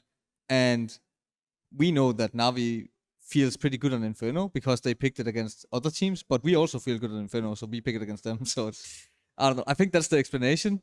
What they should pick next time, I don't know. We'll see what they want to pick. They can't pick Overpass. And that's like, well, I was talking to Hunter about it today. He was saying you like Overpass. Me? Yeah. Yeah, it's my favorite map. Overpass is your favorite map. Yep. What is wrong with you? What do you mean? It is the most boring, slow, shit map. I love map control. That's why. Oh, okay. So that's I can easy, yeah. default and then execute it 25 seconds And every round. which is why I don't like Anubis, for example. You're a secondary AWPer on Anubis, bro. You should love Anubis. Okay, I look at my stats. I look at my you stats, can but get not your that much. 1.0 something rating, Yeah, but because you're still. going to double up on But Olympus. still, I don't know. You're the daddy of the B-bomb side. But it's the map design I don't like. It's not like I don't like offing.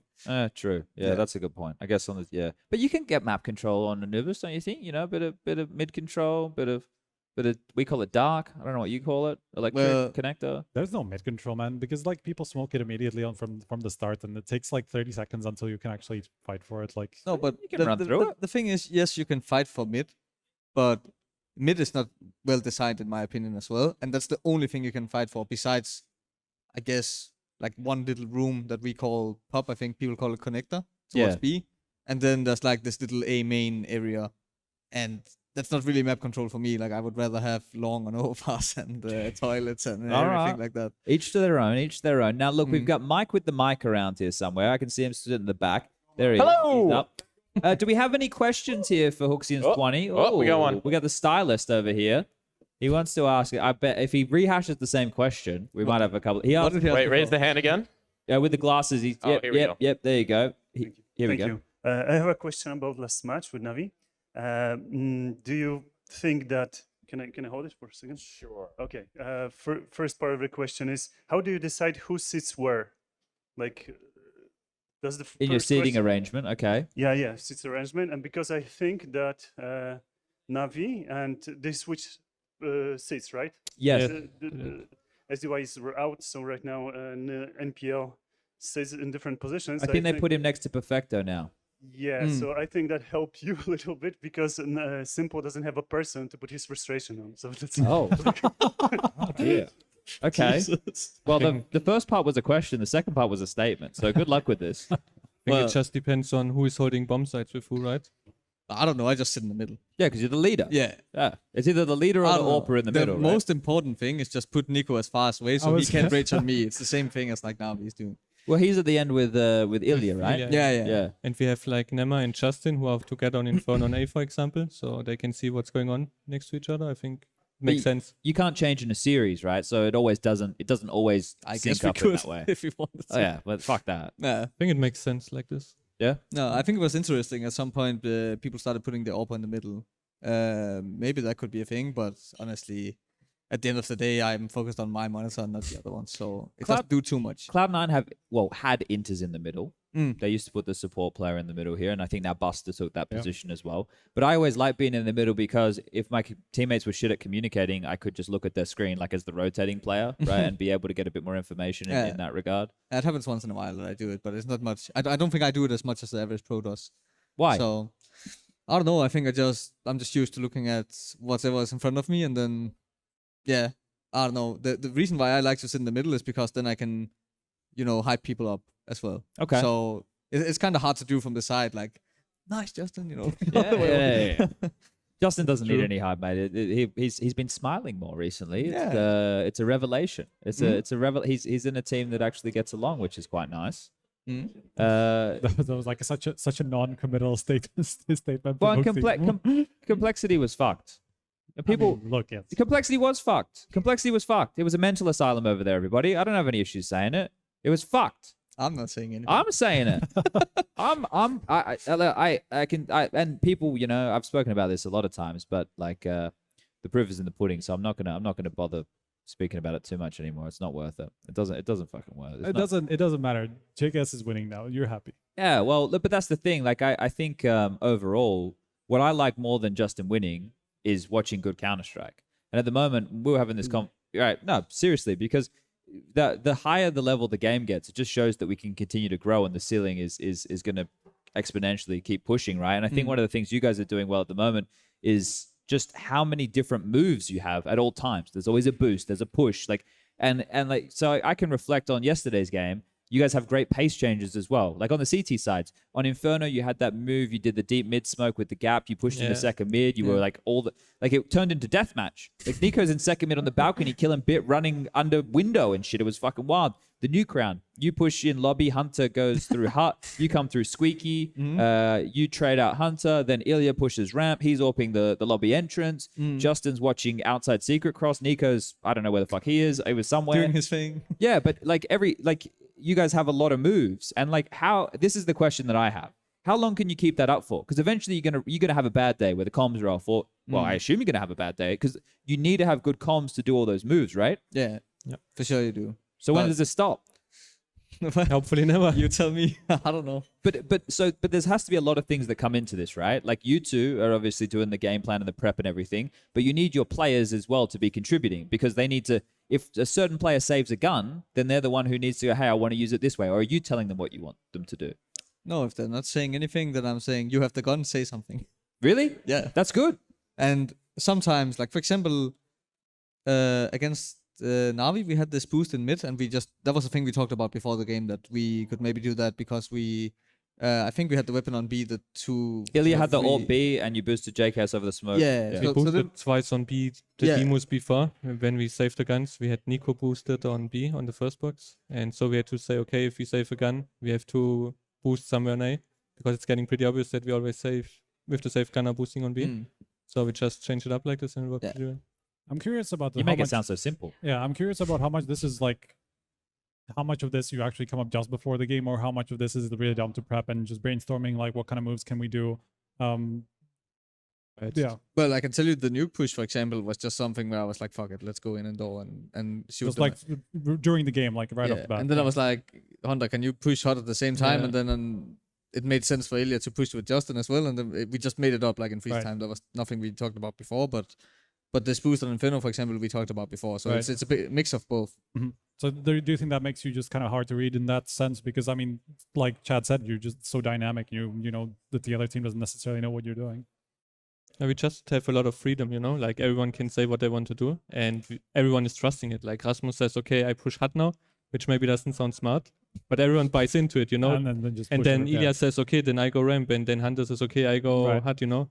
And then it just comes together very well and it works. So there's a lot of autonomy there by the sound of things, right? Like you put a lot of trust in the players in the team.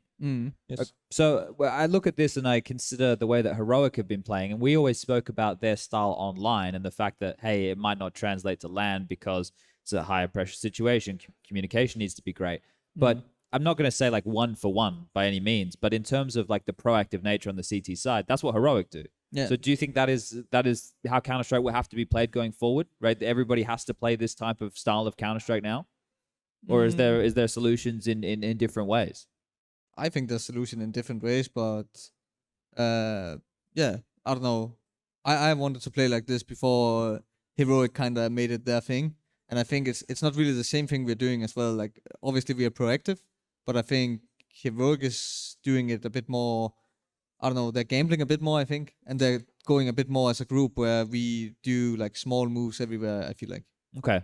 Yeah, no, because I want to use this, because the thing is, I really hate the word random, and it's not because of the randomizer back at the majors I used to play where we got fucked, but that was actually random. like when I hear the word random, like when people are like, oh, pistol rounds are random, what they like, my version of random is like it's not the same. You can flip a coin. Yeah, and I understand. When it gets explained to me that way, I'm like, oh, okay, I can see what you're talking about. But I still think that a lot goes into a pistol round. Like it's not anything is possible, and it's one of those rounds where everything is kind of leveled out a lot here. But I don't know. My version of random makes it seem like there's no skill or anything that goes into it when I hear that, right? And I know that's not the intention. This is just how my brain perceives it. No. So I wanted to say Heroic seems more random, but I suppose that's because it's more more gambly. Yeah, and it's in more of a group, exactly as you're saying, right? So it's like it's harder to predict that because you're not expecting 4 guys just to be doing something together. Like Cadian calls a lot of like big rotations and a lot of pushes like that, and that must be very hard to read. Yeah. Right. So looking at Heroic, and let's say that they end up being your opponent. Let's say you get through your semi. I know 1 match at a time, but are Heroic the team that you guys want to beat? Like, are they the team you want to play right now because it's like 1 and 2, or are you going to give me the cliche, we don't care, we'll beat whoever's there? He said this to me like 24 hours ago in the interview. All right, well, fuck. Just play the interview, everybody. Now, what did you say? No, I want to beat Heroic because we're kind of battling for 1st and 2nd right now, and they've been in the number 1 spot for a long time. So, yeah, I just want to beat them, and I think if we beat them and at the same time take the trophy, I think there's no discussion for who's number 1. Yeah, whereas I mean, right now it doesn't feel like we're number 1. Yeah, I mean that's obvious. Like that's kind of like the storyline that kind of everybody hopes for at the moment, because that is like the 2 best teams that we have at the moment, we think, you know. So that makes from a storyline perspective, that makes perfect sense. But your FaZe game was really entertaining. Yeah, but I also said I also said that FaZe and Heroic are our 2 biggest opponents at this event. So okay, you could have beaten both of them come the end of this. Yeah, so it made sense that it was a good game. At least on Nuke, it was entertaining. Yeah, that's true. We had this conversation about pistol rounds. I was curious about how much this is, like we were just talking about how much of your reactions on CD side are just kind of like right on the spot, right? You were saying that they are kind of a little bit like that you don't necessarily have massive plans going into them. I mean, I don't want to like share all the secrets because we have really good pistol rounds. So I'm just saying that it's obviously not full random, and a lot of planning goes into it, and like we have a lot of success with how we are doing it, and there's obviously a lot more going into it than what I was saying, but But yeah, not much to say. It's not random like. But I will say though, it's not random in the sense of I have the players that I have on my team. Sure. So of course it's not random. Like you saw what Nico could do with like a USP on nuke behind side or on Inferno with the P250 or something like it.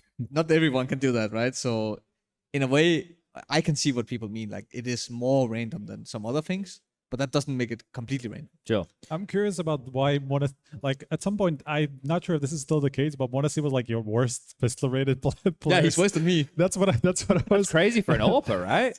Yeah, that's what I was gonna say. I mean, it doesn't seem like even for a player that is obviously as highly skilled as Monasi, doesn't seem like it's fitting him so much. Is it because there's more focus on guys like Nico and I mean JKS is obviously somebody who's been very, very proficient at them, even at this tournament and long term as well. So what is this down to? Why is Monasi not the one who's stepping up his pistols? You answer this one. Boy, it's tough to say. I think it's just like most of the times, like the anchor players get dropped like dualies and they get into good spots on CT.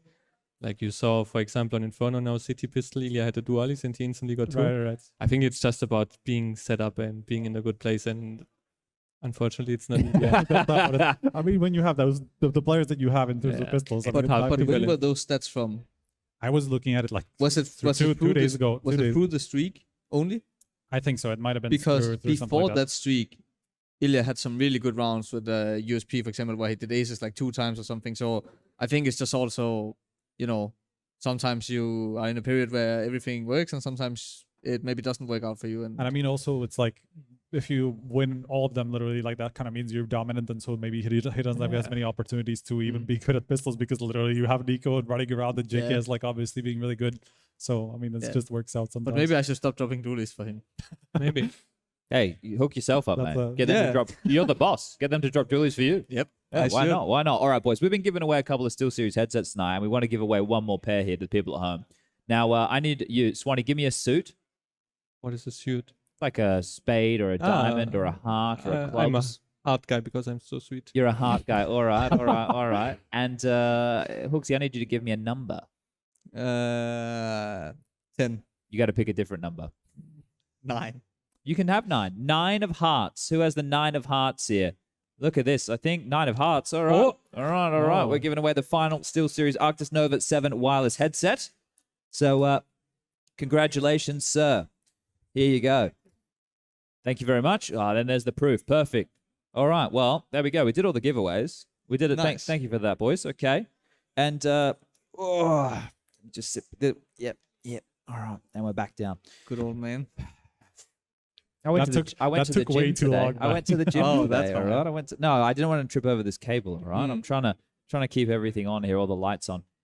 Do we have any other questions here for Swani? Oh, we got one in the front here. I think Mike. Sorry, Mike. I can see him at the table. I'm here. Hugo. What do you need? We're over. We got this gentleman here with the. He's from Wales. Okay. He would like to ask a question, please, Mike. When at like 14 and you're under like a load of pressure, what do you do to like alleviate that or try and alleviate that between like your other teammates? Okay. I don't really do anything, I feel like. I just, if it's on T side, I just make the call. And I try to sound as confident as possible. And most of the time, it's not anything that I'm faking. It's that I actually believe in whatever I'm saying. And yeah, that's Most of the basically time, I like that. Oh, but sometimes you just know, like, shit, this might not work, but I have Nico, it's okay. And if it's on CT side, I think and then Nico does a lot of the calling on CT side, so it's probably him coming up with it if we are on that side. But yeah, I don't really do anything. We just, everyone deals with pressure differently, and for me, it doesn't come to me too much. So yeah. I think it's always a good idea to get back to rounds that you know work well. For example, in practice, you have a few rounds that you know can always work, and then you just go back to what you're comfortable with and don't come up with anything crazy that you never did before. I will say one thing though. I remember all the way back when Astralis won, maybe I think it was the first major against Virtus Pro on Train. Glaive called outside rush 2 times in a row, I think. And the reason why you call a rush is because you don't have to think too much. So if you play a slow round like Navi would or Liquid or Outsiders or someone, then there's a lot of small decisions that you have to do correctly to win the round. But if you just rush, you just have to hit hits. So yeah, I think that's a small thing as well that you could do if you feel like you have a team that doesn't really deal with pressure too well. I actually had like a conversation with FlameZ that has kind of like a similar vibe to it, which was like I was talking to him about a clutch and just like a very simple 1v1, and he was saying like I was starting to feel nervous, so I just peeked because that means like you remove the pressure, you know, you just have to hit that shot. That's it. Like you don't have to think. So that is very similar. As long vibe. as you don't think like that in a 3v1 like m0NESY at the finals, in Blast World finals. A 1v3 or what? It went well. The last round against Liquid, that was actually the first time my heart was like pumping and I felt nervous. And we were waiting for, I think we were 3v1 against HooXi, and then everyone just said, you know, don't peek on Justin's contact or something. And then Elias, I could just hear one option after another go off, and I'm just like, Ilya, please, can you just relax for 1 second? How it is dealing with Ilya? Obviously, he's very hyper. You know, he constantly wants to peek. He constantly wants to do things. Yeah. I was like saying like the last round out of Inferno that you guys played, where he closed against Navi, that he closed it, you know, with that 1v2 is just like classic m0NESY. Just like he wants to go and peek and like how do you ever kind of like try to calm him down, or do you just say like fuck it, like unleash him, just let him do whatever he wants, let him be comfortable? A bit of both. Like sometimes, especially in the start when I joined the team, I had to push him to actually do things, you know, like to take initiative and get out there. But in certain situations, like for example, if we have a certain crossfire in afterplant or something, he's the kind of guy who cannot hold one angle. He needs to like look here, look here, look here. And then I'm just saying, Ilya, just hold this one. It's good. It's fine. Your teammate got the rest. And that's it. Or against pistols, do not repeak against eagles. That's the special when Ilya is in arch and repeaks 3 times. I've tried worse. I've tried way worse than Ilya on this. It's okay. So yeah, someone's got to do it. Got to make it interesting, right? Otherwise, things will be too easy. You got to keep it. I don't know. No. All right. Now look, I don't know if we have any more questions here in the audience because we're coming towards the tail end of our time, and I think we've got about 20 minutes left. We're going to close shop here at 10:30. I don't want to do a crazy long one. I sometimes go and do 4-hour shows and shit, and I think everybody... Yeah, I've been a part of that. I think I did see Harry Russell arrive over here. DJ Harry Russell is his official terminology. He'll be performing the Sun Gods track live. He's in deep conversation, I do believe. Okay, didn't see any hands go up in the audience here. Now, we'll have a quick look towards Twitch chat and see if... Wait, we got one. We got one. Hugo Byron. Hugo B. Byron. Oh. Hi, Chad. Second Long-time time listener, first-time caller? No, second-time caller, actually. Second-time caller. I just wanted to know, what's your current shampoo and conditioning routine? I see you've gone through a lot of changes in the hair department. You talking to me? Yeah, of course you, Chad. You know, you've gone through a lot of changes. I'm liking where it's going. What shampoo, what conditioner? Talk it to me. So when you have a hair transplant, Hugo, what happens is you need to use medicated shampoo. So 2 different shampoo types, don't know their name, just know that I have to wash my hair every day. And I went from not washing my hair at all, which is maybe why my hair fell out, to now having to wash it twice a day, every day. And it's a fucking pain in the ass. So does that answer your question, Hugo? First rule. Sorry, I just had to wrestle the mic off mic. No, it doesn't, because I asked what brand you use. I can take a photo when I get back to the hotel. You can come to my room. That'd be appreciated. I can show you exactly. But yeah, look, at the moment, I don't know the names, unfortunately. That's fine. One's in a blue bottle, and one has a yellow logo. All right, we're getting there. Thank you. Yeah, we're narrowing it down. Yeah, did you go to the sauna today, Hugo? Not yet. That's after the show. He's a big fan. All right, the sauna's been a big hit. It's been a big hit at the hotel. Have you guys been using the sauna? No, but Justin I got terrified the other day when I went to the elevator and MOUZ was standing there only in a towel. Yeah, Nothing see, else. you got to get changed and then go up. You can't be going only in a towel. Yeah, right? exactly. Yeah. Like me and Ilya, we have to go to the practice room. All of a sudden, MOUZ they're half naked. I'm just like, there's impressionable people around, guys. You know, you got to consider everybody. It's not no, but the sauna's been good. I've also been experimenting with cold showers. Has Edward made you guys get involved in any of this? Oh no, he doesn't force anything on us. Well, does he recommend? He recommends a ton of things. Anything that you've adopted? stretching pre-game. Stretching? I'm not. Yeah. He's not. He's the exception. Are but- you stretching? Yeah. You're stretching Yeah. with it. All right. All right. Why aren't you stretching, HooXi?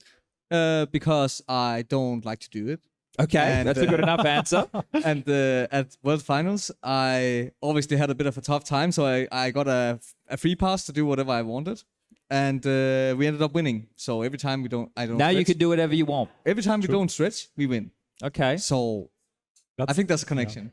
See, back when I used to play with Justin, he would be like, we get him a Mars bar, and he'd play well.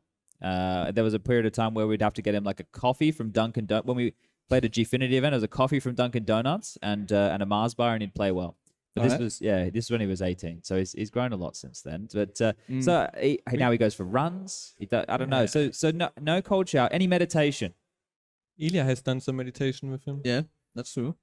But he not doesn't feel stretching. like the type of guy who will be able to sit down for long enough for a meditation Which is session. really good that he's doing it. But Ilya is like the type of guy who likes to try things, actually. Ah, okay. Like whenever he proposes something, he's like, "Yeah, let's go." I do That's it. cool. That's a really open-minded mindset to have. Yeah. Mhm. That's cool. All right, that's good from the kid. We haven't talked about playoffs at all, by the way. Yeah, but what about? Because I felt when I said that to TeSeS and stuff, they were just like, "Yeah, we'll play anybody." These guys are going to say the same shit. Yes. Right? They're going to give me the same answer. We'll play anybody. They already said they prefer to beat Heroic, right? So they determine who's the best team in the world. But there's the semi-final also. Well, yeah. Well, you want to talk about your opponents? Who do you? Okay, let me frame it this way. Out of the whole event so far, are there any teams that surprised you with their result, good or bad? Right? Is there anybody that you guys? Yeah. Yes. Whom? Well, IHC. Okay. Yeah, Of that's an course. easy one. That's the easiest one for sure. Complexity is another easy one. Yes. Furia, but in a bad way. Yeah. Yes. Furia? Yeah. And Cloud9. But did Cloud9 surprise you? Did you practice them and go, "Now these guys are going to suck"? I don't want to be too harsh on them, but in practice, it didn't look the best. So from them. Yeah, from them. Okay. So, but I was still surprised that it ended up like it did, because often, like, I don't put too much into practice, honestly. Like, you can play something specific. Like, I can tell you that before we beat Navi yesterday, we got smashed by Movistar on Inferno the day before in practice. I don't So- think Movistar have won a game in over 6 months, so that's impressive. So there you have it. Like, that's that. Damn. Okay. Yeah. So prac means nothing.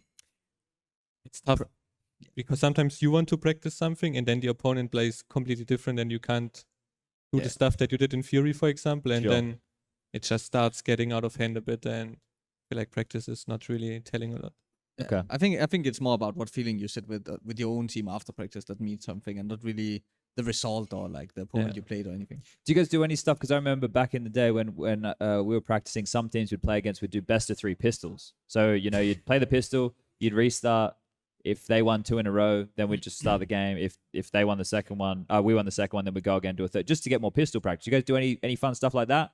No, but it sounds interesting. No, but we practiced against Complexity before the event, and let's just say the practice got a little out of hand from our side, and we tried to play one round without communicating at all. No, but that right there is another thing that we used to do back in the day. Now, and obviously I was shit, so it didn't help very much. But what's the reasoning behind that? I just want to know. I was just curious to see how good our synergy was without communicating. That was all. We used to do in Oz, because the teams were bad. We would practice without sound, which sounds like you would still communicate, right? But you'd practice without any audible, right? So people didn't just because you don't get people going, "I think this," right? Like any teammate, whoever says, "I think this," needs to get fucking whacked around the head. I don't care what you think, unless you're the leader, and then you can think. No one else can think. You can say what you hear, and you can say what you know, but thinking's scary. Thinking's not a good idea. Thinking's scary. You only know if you don't agree. I saw your face. Do you think players can think? No, I was just thinking about something else. I was thinking about the whole topic of like practice and innovating the way you practice is something that hasn't been touched in forever. We used to do rounds where we wouldn't buy nades, which seems crazy in CSGO, right? But in Source and 1.6, you could actually get away with it. Yeah. Because you didn't have Molotovs and shit, right? Yeah, So you just could- needed a deagle armor on Source and you were good to go. And I mean, there's one team that has been touching practice and how they approach it, which is, let's say the results aren't necessarily speaking in favor, which is Evil Geniuses, because they have 3 different teams, and so they're practicing kind of against Come each on, other. man. and the They're way already down. We leave EG alone. I'm just saying, the proof. practice. If there's any proof that maybe practicing is okay as it is at the moment, maybe that's the one. They'll get there, all right. They'll get there. EG are gonna get there, guys. We believe in them. Don't be hard to my boy, Bubble. Yeah. Yeah. Yeah. Yeah, Right. you still have beliefs? Yeah, I do. I have belief in him always. He will make it work somehow. He was very reassuring when he was on the mic. Is that where he was when he was coaching you boys? Just like, yeah, like we know the game plan. Like when I heard him coming, he was just very reassuring. It was nice. He was just reminding them of the things they needed to do. Well, the way I see him is just he always says the right thing. I don't know Okay. how, but he always asks the right questions and always says the right things. And then I think he has a completely different role in EG compared to our team. I feel like here he's becoming more and more tactical about the game, where before he was always just like, stepping in the background and saying like, I don't know anything about the game, blah blah blah. Even though he did a little bit, and then he just wanted us to like come up with everything, and then he slowly got into anti-stratting a little bit, and now I think he actually feels like he understands the game just as well as the players. So I think he has a bit of a different role, and also he's like purely the head coach, and he's not like he has a lot of people under him now in EG, whereas in Flames he was like part-time coach, part-time co-owner, Manager, everything. Yeah, he was just a bunch of things. So yeah. Okay. All right, let's do this. Vitality versus Liquid. Who wins? Vitality. I think Vitality because they have more time to prep. Okay. And on the other side, outside is Navi. Navi. Yeah, I think Navi as well. I think outsiders have been looking a bit shaky, but I think it's tough because it kind of feels like, CIS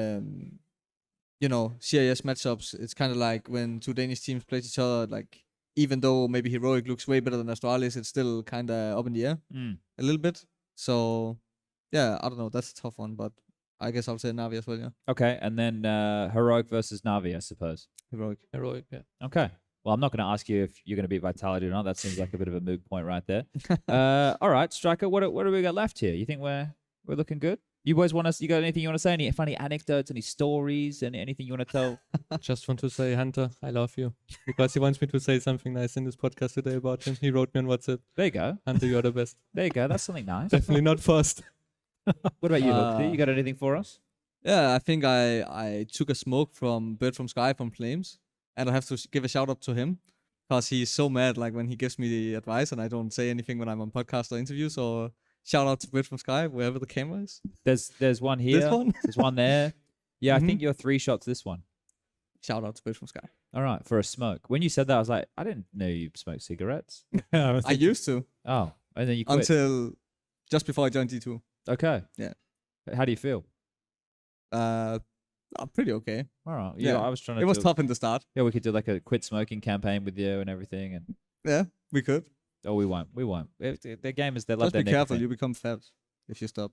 Yeah. Well, food's good, right? Yeah, really good. Yeah. Kids. And running is annoying, and eating healthy is annoying. So yeah. You're not giving good. You meant to give life advice to the kids. He's like the epitome of a gamer, man. He's just doesn't stretch. Eating's good. No, running's bad. Listen, it's bad, but you have to do it.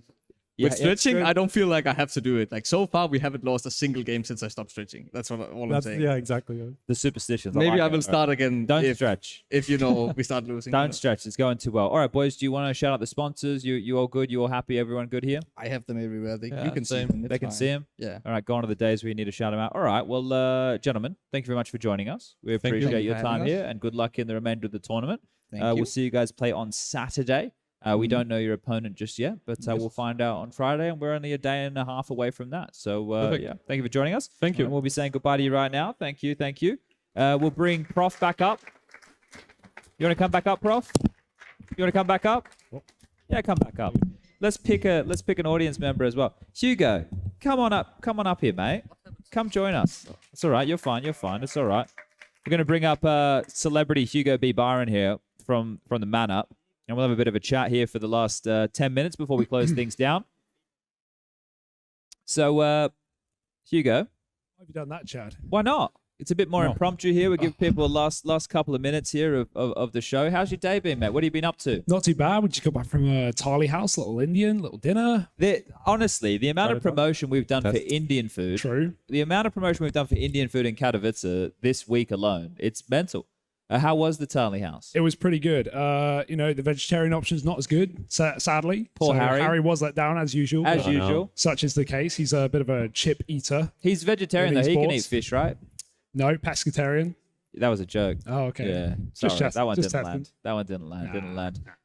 Hugo, we got with the playoffs coming. How you feeling in the Spodek? Yeah, exciting. There last year, games kind of sucked. Quarterfinals, semifinals, FaZe stomping, which is nice, but I hope for competitive games this time. No FaZe stomping this time. No, that's a sad thing. I kind of wanted FaZe, you know. There's so many good teams in the playoffs at least this time. Like I think all the games should be competitive.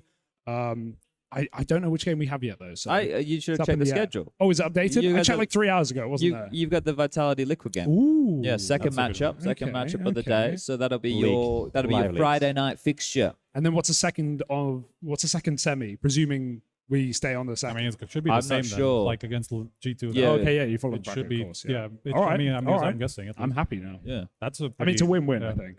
Well, Sure. you know, I think. I mean, we can't look, if control you're- the games. If you're casting Navi outsider, I think there's a lot of chance that might not be such a great game. to Yeah, ask, so. I don't know. I think Thanks, man. I've got hype for outsiders. I spoke to them earlier. Actually, I did my media day with Alex, Mr. Richardson, Machine Mr. Richardson, TV, yes. and it was me, Alex, Simple Bit, Chiron, and Kickert. And man, they seem confident. I mean, obviously that's who doesn't seem confident. But I'm kind of hyped to see Chiron. He had a lot. He's pretty good. He had some shit talk to say, you know, after the Col game, like, oh yeah. It was so funny. What did he say? He said like, oh, it's just a game. You know, it's not going to change when we're in the arena. I'm like, you haven't played in the arena. Well, that's what Monacy was saying, and then he Sure. showed up in a big Yeah, way. So that's maybe true. these kids just are bred a little No, bit. I do think he differently doesn't. over there. man. I do think he doesn't really give a shit. I mean, believe he it. just I gives believe off it. that vibe that he doesn't. He might be one of those people that just will Yeah. just then turn up in the arena like bits, like be so close to the monitor that he has no idea that there's people around and like they're just going to perform. I hope And he he's been shows it. amazing so far. I Yeah, mean, he's yeah. been super consistent, especially for his role, man. In your fantasy, Actually, no. I did Harry not. picked him. Who did Harry pick? Chiron. For the playoffs. No, for the group stage already. I so had him he's for the great group stage him. as well. Oh, okay, happy chappy then. I made top 7%. You had one top 1%, right? Yeah. Yeah, fuck Who this did you guy, have? man. Yeah, I don't know why everyone else is talking about their fantasy. Did you actually? Yeah, must I have finished like Ooh, 20, what was your team? 25th in the world. Yeah, Seriously? what was your team though? I was Spinks, Nice. Simple. Then I had JKS. Then I had Yabi. Of course, and Shush. Yabi. Did you have more money than anyone else? You hacked it. You gave No, yourself 2 million. they were actually very Damn, good. JKS was way too cheap. I Yeah, think. He Simple was- was on like 220,000. Like you But didn't. Yabi and JKS are in the top 3 players in Yeah. the tournament. And Yeah. Shush was also And like the Shush was second top- best player of Heroic, so Yeah. like he really lucked out, man. I kinda- Pretty yeah. nice team. Pretty nice team Yeah. indeed. All right, gentlemen. Well, for the last few minutes here, should we do our predictions? Yeah, let's do it. I actually changed my mind like 3 times about the Vitality Liquid one, so I'm not even sure where I'm going with I that have one no yet. fucking idea. Just let's quick fire it and let's go drinking. In the wise words of. Well, we don't have to give a prediction. I don't give a fuck. I want to hear yours, Let's chat. do it. I don't Let's do know. it. I haven't looked at the stats yet. Today I did media all day. Tomorrow is when I'm going to prep and have a look and make up my mind on things. Who cares about stats? Just shoot it out there. That's bullshit. I like to prepare to do my job and try and do it as well as I possibly can. You know what I mean? But if I had to blag it, I just think G2 are going to win. I think they've looked unstoppable. I don't think there's many people doubting that. think- I think it's more like who's going to meet them in the quarters versus. I think the Na'Vi game I think Stunning, you yeah. kind of be crazy to pick against Na'Vi, like against outsiders without them being proven. I just think the question is like who's going to win the Vitality Liquid game. That's a scary one. Right. Or even Na'Vi Heroic. But it's again. also irrelevant in a way Yeah. because whoever wins that, you still have Loses G2 to win. to G2. Right. So it's Okay. not even a relevant discussion. I think the discussion is like G2 Heroic and how they match up, and I feel like Heroic have a good chance to. I think to so win. too. I think it could be like a 5-mapper. Yeah. 4 maps probably minimum. Yeah. Am I the only one who thinks? I mean, Vitality haven't been a particularly great matchup for G2 historically. They beat them last time They've 2-1, been- right? They were the last team to take time, a yes, map but off like them. it's been kind of like very like 3 series before that. Vitality won, even though G2 probably Yeah, were but the it's better hard team to like, at that time. it's hard to predict. This is the thing. It's hard to predict against G2 in their current form, regardless of who it is. Right? That's why I have G2 Yeah, winning the I whole mean, thing. that's 100% Like fair, I yeah. agree with you. It would be a tough matchup. I think when Zawu's in the server and you have the pedigree of a Dupree and a Magistrate, we can do a death segment right now. That's not a problem. But like I would still be leaning just with a dominant form, and this will probably be what catches G2 up. Is the fact they do have this dominant form, right? At some point, that like they can't win like 2v5s and shit. Like that's gonna dry Exactly, up. right? It won't always come their way. Yeah. For me, it's like, what do you think about Vitality in this event? Like, have Yeah, you I got mean, watched they've their games? been- Because I've that been heroic game, man, Jesus. I didn't catch that one, but like They got destroyed. I mean, that's my point. Oh, okay. Yeah, of course.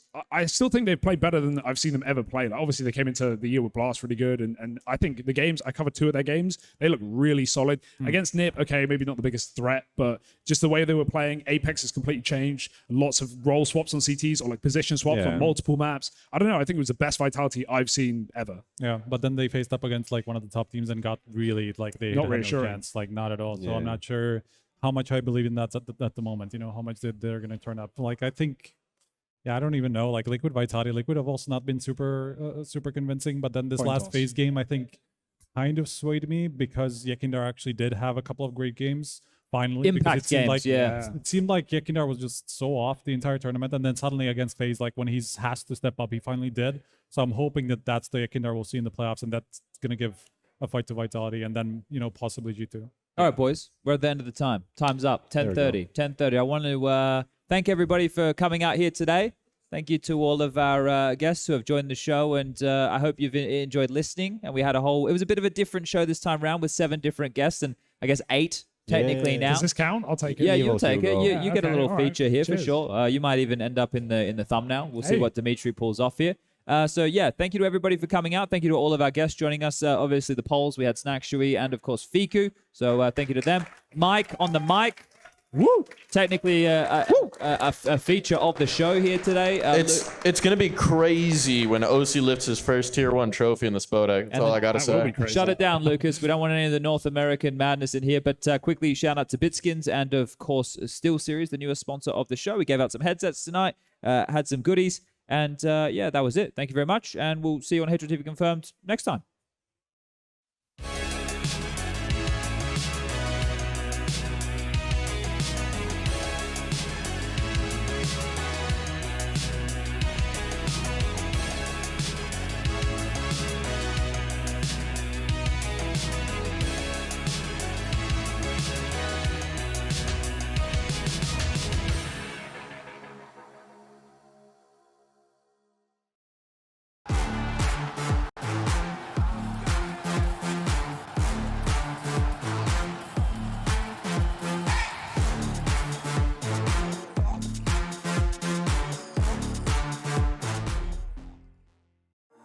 Finally, I found what I was looking for.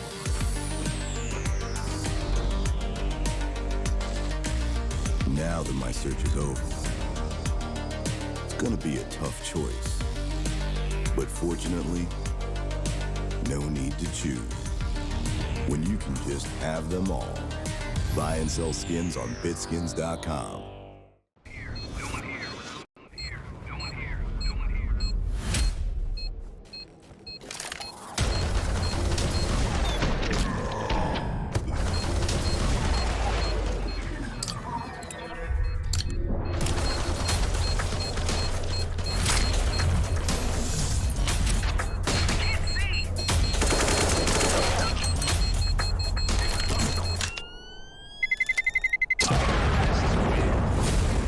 N1 Bet. Your bet, your game. Here's a good vibe, train, train, train, train. Here's a good vibe, train, train, train, train. Here's a good vibe, train, train, train, train. Good vibe, train.